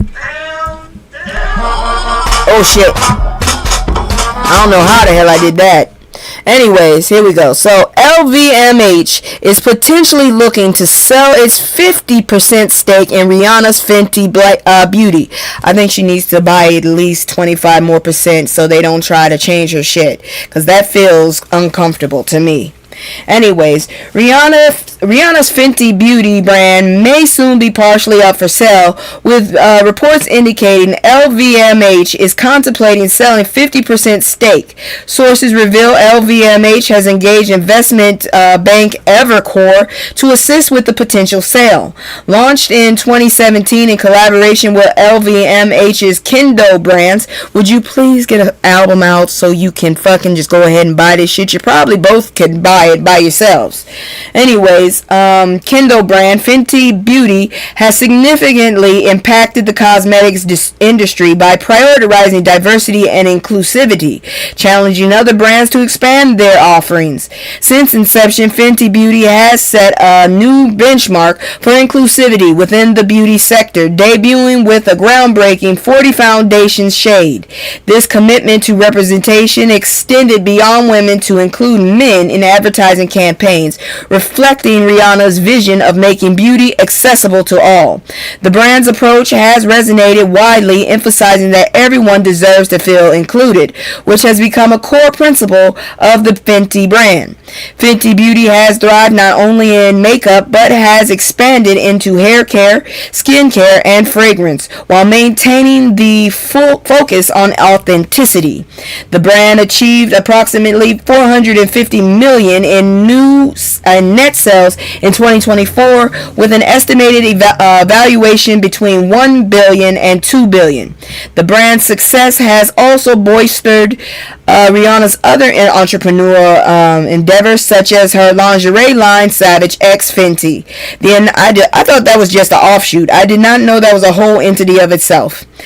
The announcement of a potential sale follows recent launch of Fenty Skin Body at Ulta Beauty, although neither LVMH nor Rihanna has made public statements regarding this development. Fenty Beauty revolutionized the cosmetic industry by doing something that should have been standard, offering foundations for everyone. That's black excellence changing the entire industry. LVMH potentially selling 50% stake is interesting. Fenty Beauty is valued between 1 to 2 billion and generated 450 million in sales last year. That's not a struggling brand. So why would LVMH exit? Either they need capital or there's a strategic disagreement about future direction. Rihanna maintaining her stake and control would be ideal because Fenty's success is directly tied to her vision and authenticity. The brand expanded beyond makeup into hair care. I have not seen any of that yet. And skincare and fragrance. I have not seen any of that yet. Maintaining its inclusivity principles. Men in advertising campaign products designed for all skin types and tones. This isn't performative diversity. It's genuine representation. That's why Fenty resonates globally and has a cult-like loyalty. If the LVMH sells and new investors come in, the concern is whether they'll maintain Fenty's core values or prioritize profit margins that might compromise the company's mission. Rihanna's involvement and leadership are crucial. She built Fenty on the principles that beauty should be accessible to everyone, and that vision needs to stay central regardless of ownership changes. Black-found, black-led brands making billions while staying authentic. That's the blueprint. Alright, now we're going to go ahead and move into, I'm going to go ahead and do my commercial first. Y'all go ahead and take a moment, and then we'll get into celebrity news, because I know y'all just waiting for it, and I got a bunch of it. Strangely, there a whole bunch of shit happened, and a whole bunch of other shit I just didn't have time to report on, and some of it just really wasn't that serious. So first, let's do the commercial, and then we'll be back with the celebrity shit. I'm serious. Here we go. It's just me and the fam. It's just me and the fam. It's just me and the fam. It's just me and the. It's just me and the fam. Yeah, yeah. It's just me and the fam. See my little Tay-Tay, that's my hype girl, that's my mascot. Little ones go for hours and some hours till we pass out. Stay inside the house, turned up with them racks out. Stay inside the house, turned.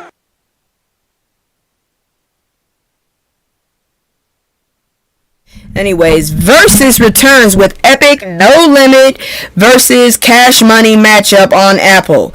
That title again is old rappers that are no longer relevant want your money but don't want to go on tour. There you go. The brand Verzuz, co-founded by Swiss Beats and Timbaland, is making a highly anticipated comeback after a 3-year break. That's because everybody was sick before. We're not sick no more. I don't know how this is going to work. This relaunch takes place at Complex Con in Las Vegas on October 25th. So that was yesterday. Oh well, it happened yesterday. I didn't see it. Featuring a monumental event pitting two iconic Southern hip-hop labels, Cash Money Records and No Limit Records, against each other. Shit, they're actually predecessor. One is predecessor. No Limit came and then Cash came. Shit. We kind of just replaced the other one. The choice to spotlight these New Orleans-based labels and host the event in Las Vegas adds unique flavor. Las Vegas is broke, especially as it coincides with the HBCU Classic between Grambling State and Jackson State earlier that day. Where are they? Are they in Las Vegas? Because why would they be in Las Vegas? That's a Louisiana thing right there. And the Mississippi, huh? Cash Money and No Limit Records played crucial roles in popularizing New Orleans hip-hop during the 1990s and early 2000s, bringing the genre to a broader audience with their distinctive styles and artists. The labels are home to hip-hop icons including Lil Wayne, Master P, and Juvenile. Juvenile knew when to dip out. who have significantly influenced music landscape. In a recent interview, Master P expressed respect for Cash Money's contributions to industry, highlighting mutual growth of both labels in establishing their empires and the strong community they represented. Would you shut up? During the pandemic, Verzuz transitioned from virtual battles on Instagram to live in-person productions that celebrated legendary artists. This evolution showcased memorable moments and possibly got a lot of people sick, such as iconic matchups at Madison Square Garden, transforming Verzuz into a full-scale event. As the brand prepares for its return, fans can expect a dynamic presentation that honors hip-hop history while providing entertainment through a live stream on Apple Music. Okay, another company making money off of black people. Great. Verzuz is back, and they're starting with an absolute banger. Cash Money. I read all of that. We are not doing that again. Verzuz during the pandemic gave us joy during dark times, watching legends celebrate each other's catalog, sharing stories, creating moments. The transition to live events at venues like Madison Square Garden elevated the experience. The Cash Money versus No Limit battle will be nostalgic, competitive, and celebratory. Streaming on Apple Music means global access, but being at a complex con in Vegas, that's bucket list material. Welcome back, Verzuz. I think it's a gimmick.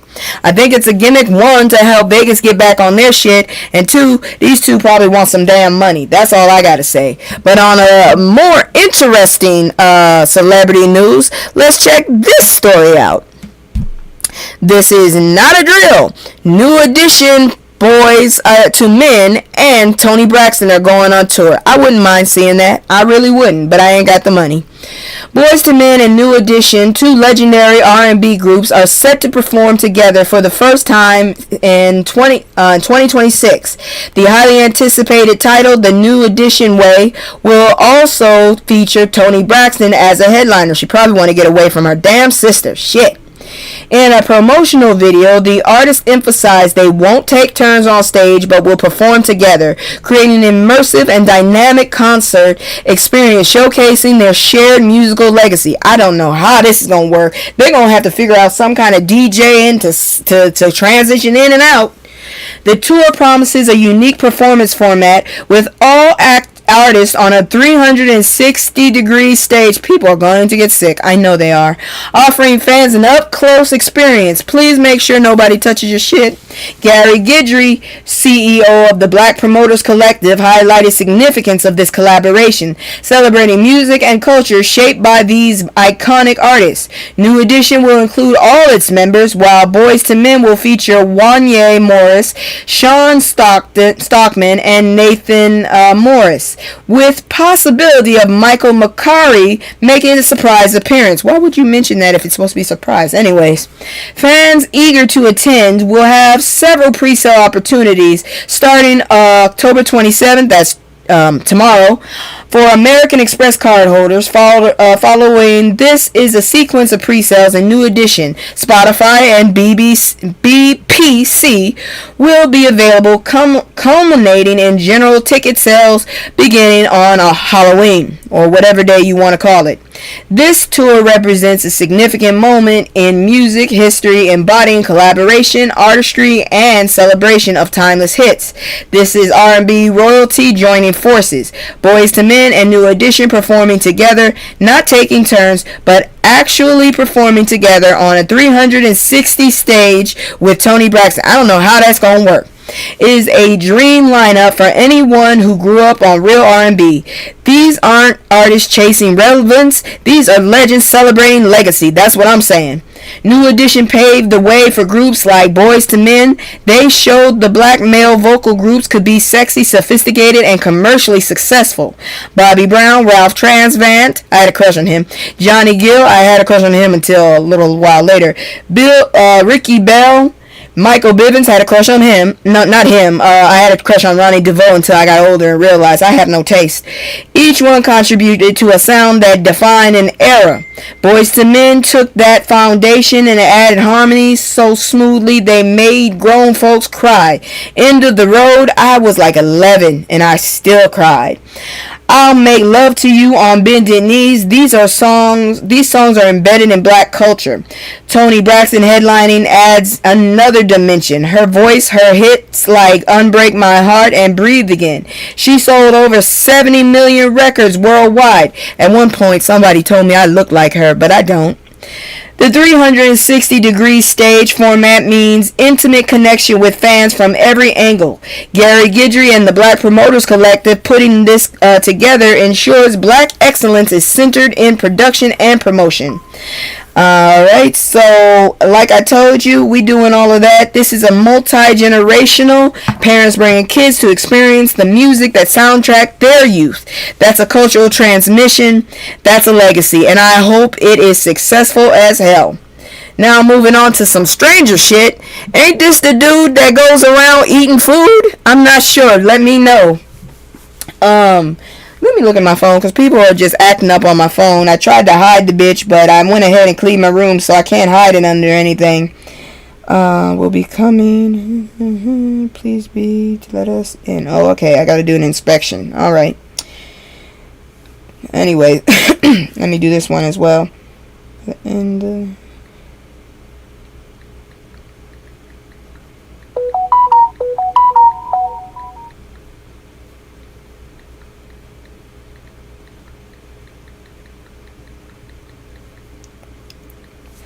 alright, let's see here now. So, former NFL MVP Cam Newton has successfully transitioned to a media career after leaving professional football. Oh, it's not him. Okay, I was thinking of somebody else then. He's been featured on various platforms, including First Take, engaging in sports discussions. Recently, Newton hosted a lighthearted mascot race between rival HBCUs, Alabama State and Alabama A&M. I don't know why I want to say H. During a live broadcast, the event took an unexpected turn with Alabama A&M's mascot reacted negatively to Newton's celebration of Alabama State victory. Oh, dear Lord.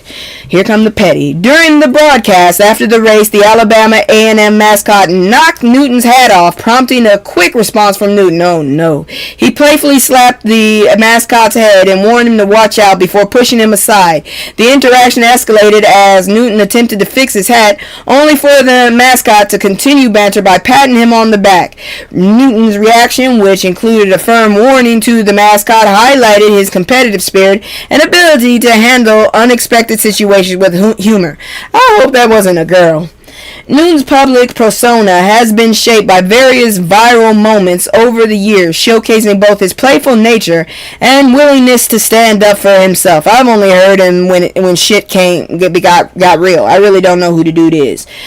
One notable incident occurred in 2024 during a youth flag football tournament where he was confronted by several men, leading to a physical altercation that went viral. Additionally, a memorable photo from 2015 captures Newton in the midst of training camp fight with his then teammate Josh Norman, further illustrating his competitive edge. Despite these incidents, Newton remains a popular figure in sports media, hosting his own podcast and appearing on multiple shows including BET's 106 and Sports. I didn't know that was a show, but then again, I stopped watching TV.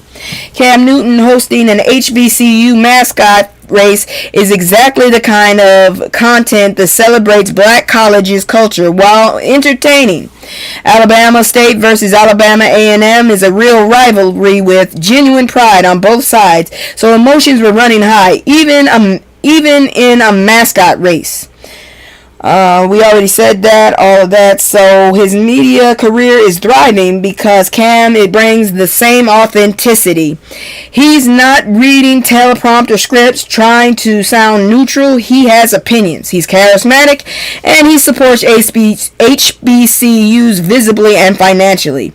The mascot incident went viral because it was genuine and unexpected, which is exactly what makes good television. Cam Newton saying Cam Newton is why he's still relevant. I guess so. I only know him from relevancy because I don't watch sports that much. Sorry, I can't do it. Alright, y'all. Before we move on, we're going to go ahead. I don't know how this story got here. It should have been way ahead of time, but we're gonna go ahead with it. So let's look at this one. It's not a celebrity story though. Things from back in the day kids don't do anymore thanks to the internet. Oh Lord. So I'm about to bring y'all back to the old school. We're gonna look at this and talk about it. Give me just one moment.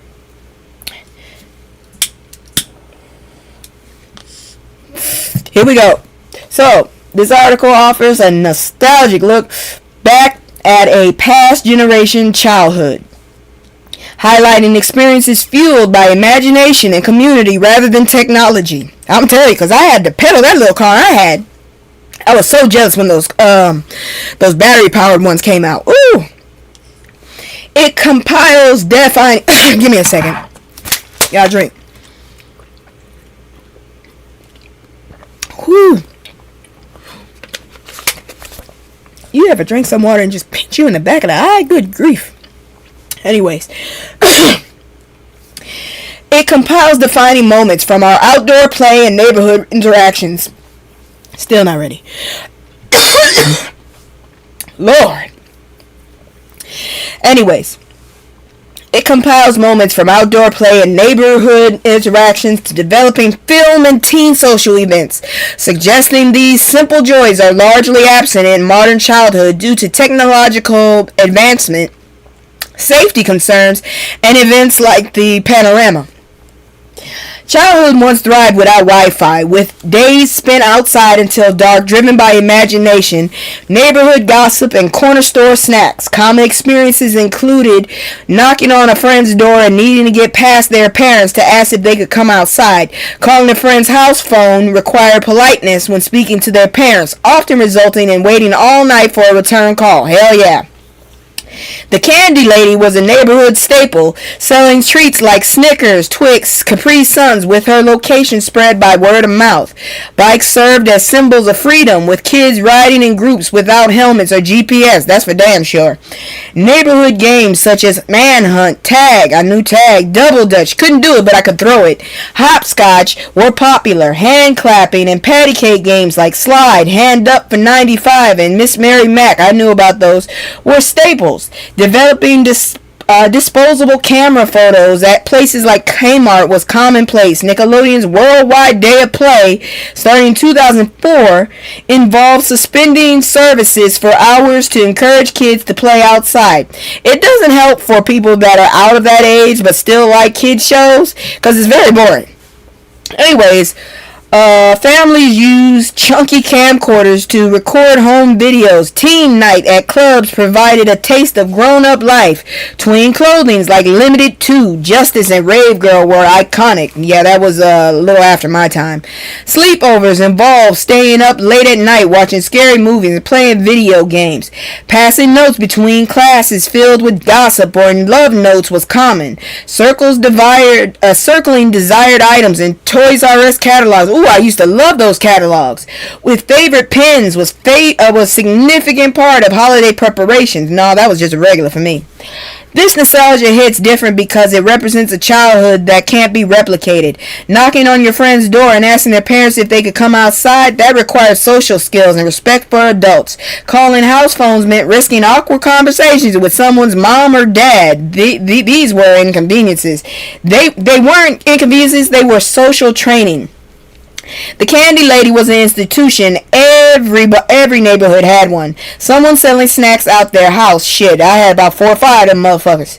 Often make extra income while providing the service. Kids would pool change and make pilgrimages. That was community economics and trust.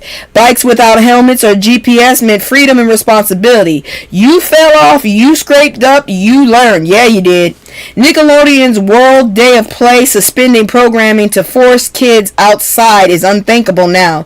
Imagine a network willingly giving up a revenue and viewership. Oh, they stopped it? Shit, it's been a while. Damn.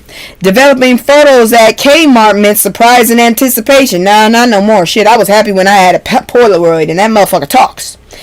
Teen night at clubs with wristbands distinguishing minors was a rite of passage that would be considered dangerous today, but it took self-taught social navigation, limited to injustice, selling liquid glitter shirts and butterfly accessories, was peak early 2000s. Yeah, it was much after my time.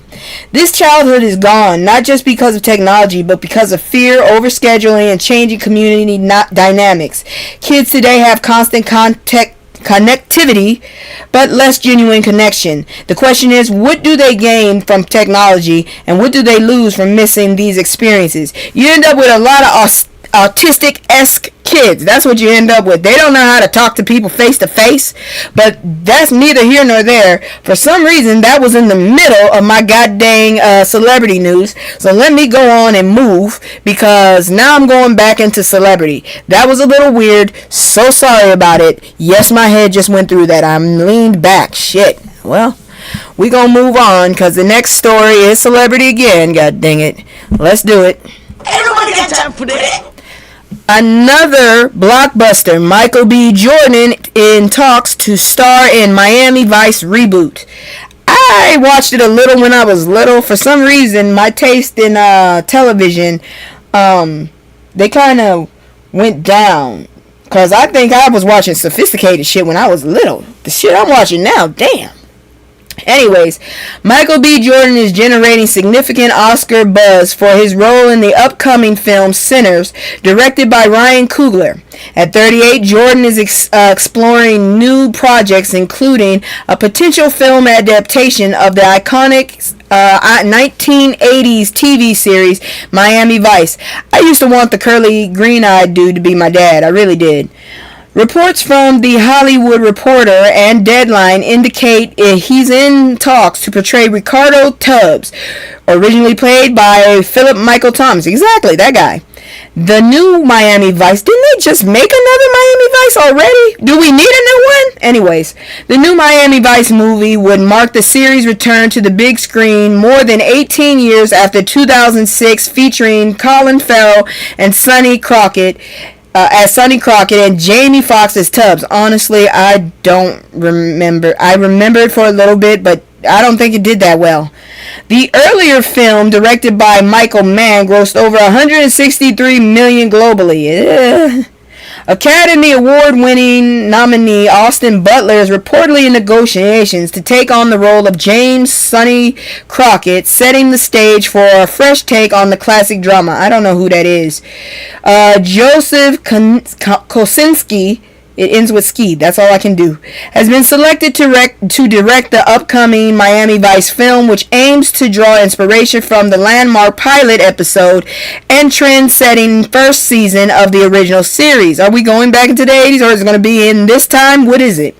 The adaptation is in anticipation reset standards for television production and fashion, much like its predecessor did in the 1980s. Production is scheduled to commence in 2026, with a tentative release date of August 2027, if we get there. Pairing Jordan with Austin Butler as Sonny Crockett creates an interesting dynamic. Butler proved he can carry a film with Elvis, never saw it, and he's got the intensity of undercover cop role. Joseph Kosinski is directing is promising. He did Top Gun Maverick, never saw it, and Tron Legacy, still ain't seen it. So he knows how to blend action with visual storytelling.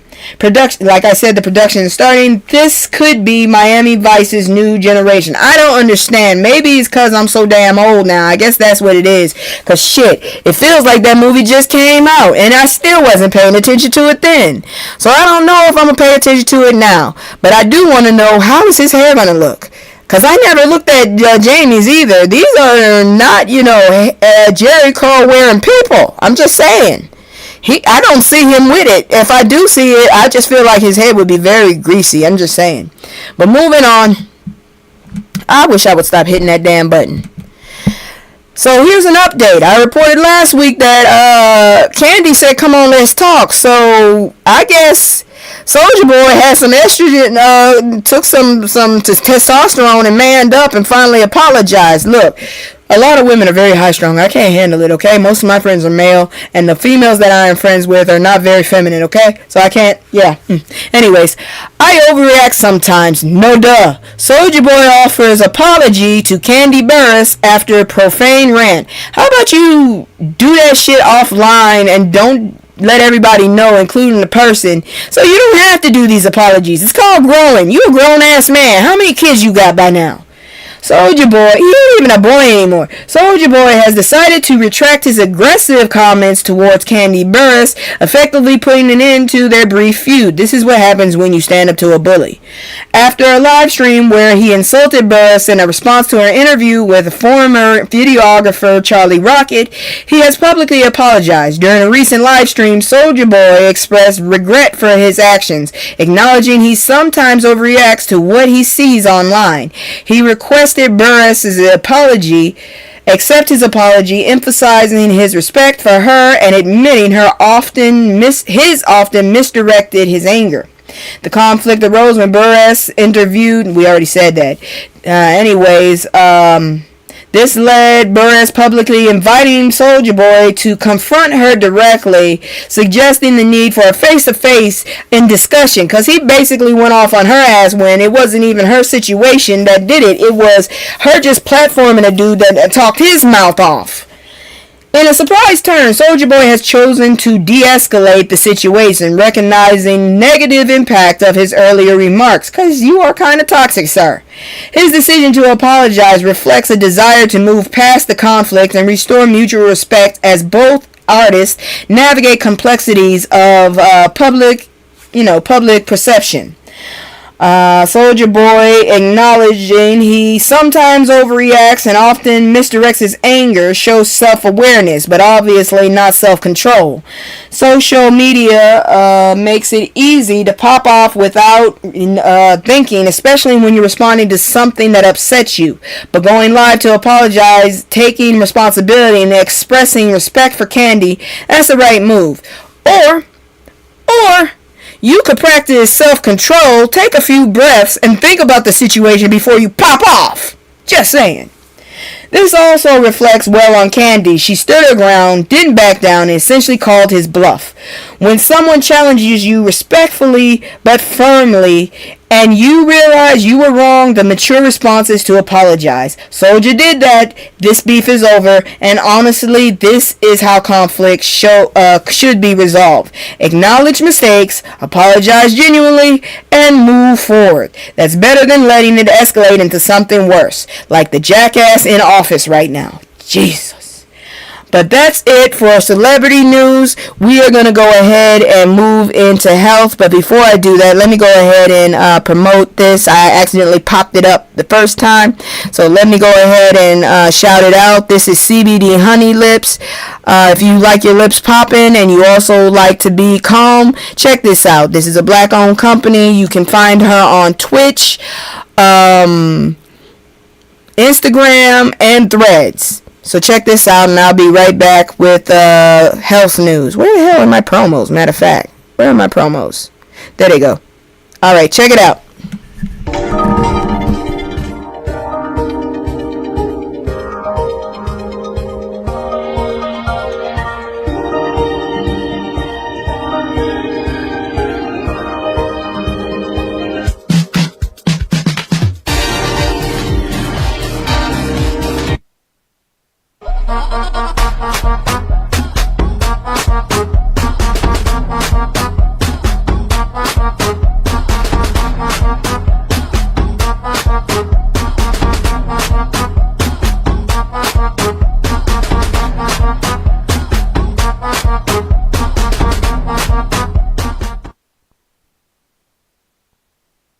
And then the smoke got me.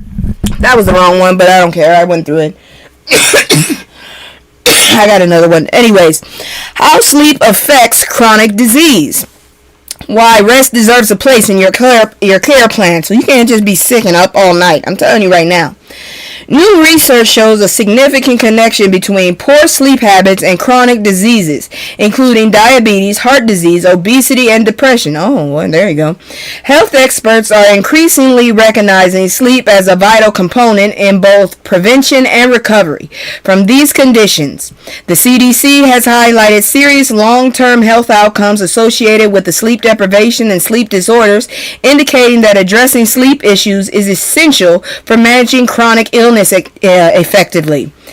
In relation to diabetes, studies reveal that inadequate or disrupted sleep can elevate risk of developing type 2 diabetes by affecting blood sugar regulations. So y'all better pay attention to that. Poor sleep quality can result in higher hemoglobin A1C levels, indicative of long-term glucose control. For heart health conditions like sleep apnea, can significantly increase risk of high blood pressure, stroke, and irregular heartbeats. The National Heart, Lung, and Blood Institute emphasizes treating sleep apnea, often with CPAP machines, can emphasize cardiovascular health and survival rates. The link between sleep and mental health is also noteworthy, as individuals suffering from sleep disorder, such as insomnia, tend to experience heightened anxiety and depression. That's what I'm going through.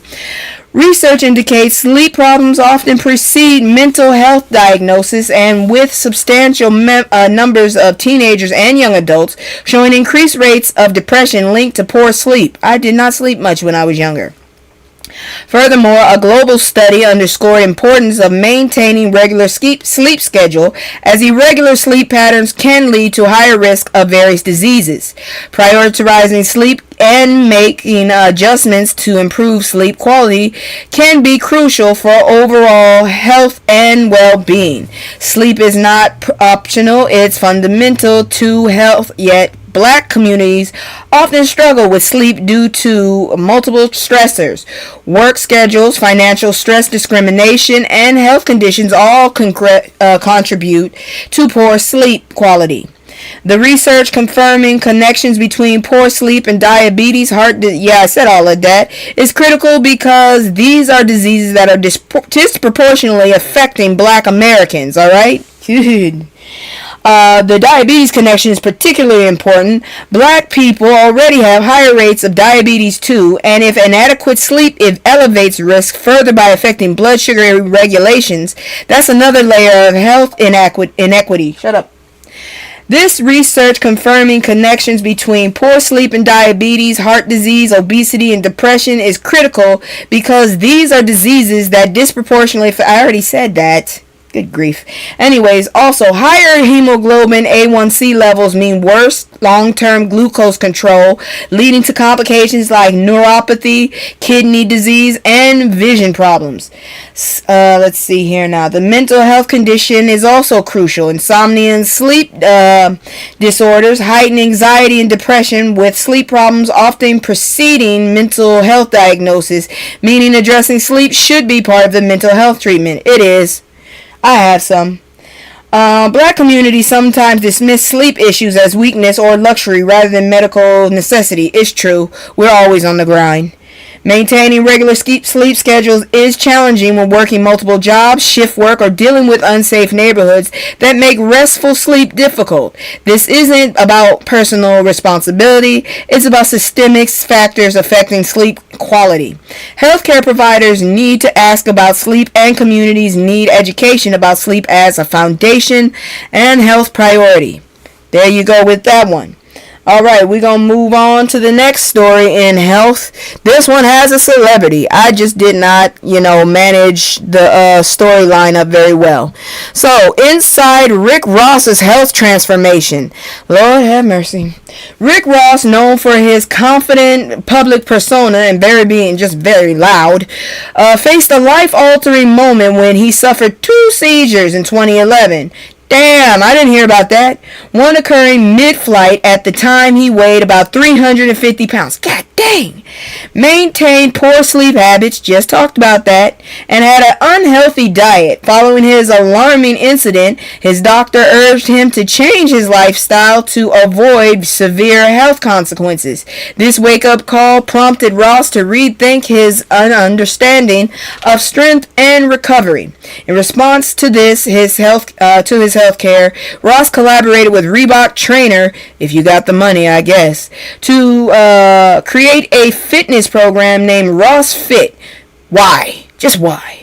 Which combines elements of CrossFit. His routine includes a warm-up jog followed by various strength exercises, and he trains consistently for 30 minutes, 4 days a week. Well, that's good. To enhance motivation, he began working out with friends and made gradual dietary changes rather than eliminating favorite foods entirely. This strategy enabled him to lose weight effectively while still enjoying meals. Ross didn't completely cut out fast food. Instead, he limited intake to specific times and days each week while working with a chef, you got money, sir, to prepare healthier meals. He emphasized the importance of, this is all entitlement if you ask me, of enjoyment in the weight loss journey and recognized adequate sleep was crucial for overall health. By 2025, Ross successfully maintained weight loss at least 75 pounds, contributing to important discussions on wellness in black communities. So what you gonna do for us then? His transformation highlights significance of sustainable lifestyle over mere weight loss. What's admirable about Ross's transformation is his sustainability. He didn't crash diet or do extreme measures, but he has enough money to collaborate. Most of us don't. Shit, the only people we're collaborating with is ourselves and our stomach, and it's usually not a very unbiased fight. Shit. Anyways, in hip-hop culture, where being large was sometimes seen as powerful presence, Ross is choosing health over image is significant. I don't know what you're talking about, because honestly, if Biggie hadn't been so big, he probably would still be alive. I'm just saying, there was a lot of area that they was aiming at, so it wasn't like it was hard to miss him. I'm just saying. He's contributing to so dude right here is contributing to wellness discussion. Yeah, whatever. Where, dude, unless you contributing and donating and shit, because every time I see you big and you covered in water and jewelry. So unless your opulence has stopped and you've decided to give to other people, I don't know what to tell you. But that's it for health and black news with that. Now we're coming up to the palate cleanser. I'm sorry I was long-winded, but I had some things to say. Anyways, before we continue, I want you to go ahead and check out my commercial again. And if possible, please subscribe if you like what I'm doing. Or if you don't like what I'm doing, write it down in the comments, and I'll actually take it into consideration as long as you come at me right. So check this commercial out and I'll be right back. It's just me and the fam. It's just me and the fam. It's just me and the fam. It's just me and the fam. Yeah, yeah. It's just me and the fam. See my little Tay-Tay, that's my hype girl, that's my mascot. Little ones go for hours and some hours till we pass out. Stay inside the house, turned up with them racks out. Stay inside the house, turned. Alright, and we're back. So, you know how I do. So, a little while ago, I told y'all about creepy ass dolls. Then I told you about people with too much time and squashes. Now we got goats. I'm telling you, these are signs. I'm staying in the house. Shit. Scapegoats found wandering through Arizona subdivision. Man, y'all should have been food. I'm serious. I done had some Chinese goat leg or goat foot. That shit is fire. I wish I could find some more. I didn't know goat was so good. It tastes better than lamb, personally.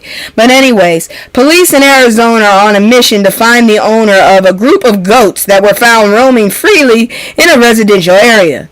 So y'all just casual like that, huh? I bet they shit it all over the street.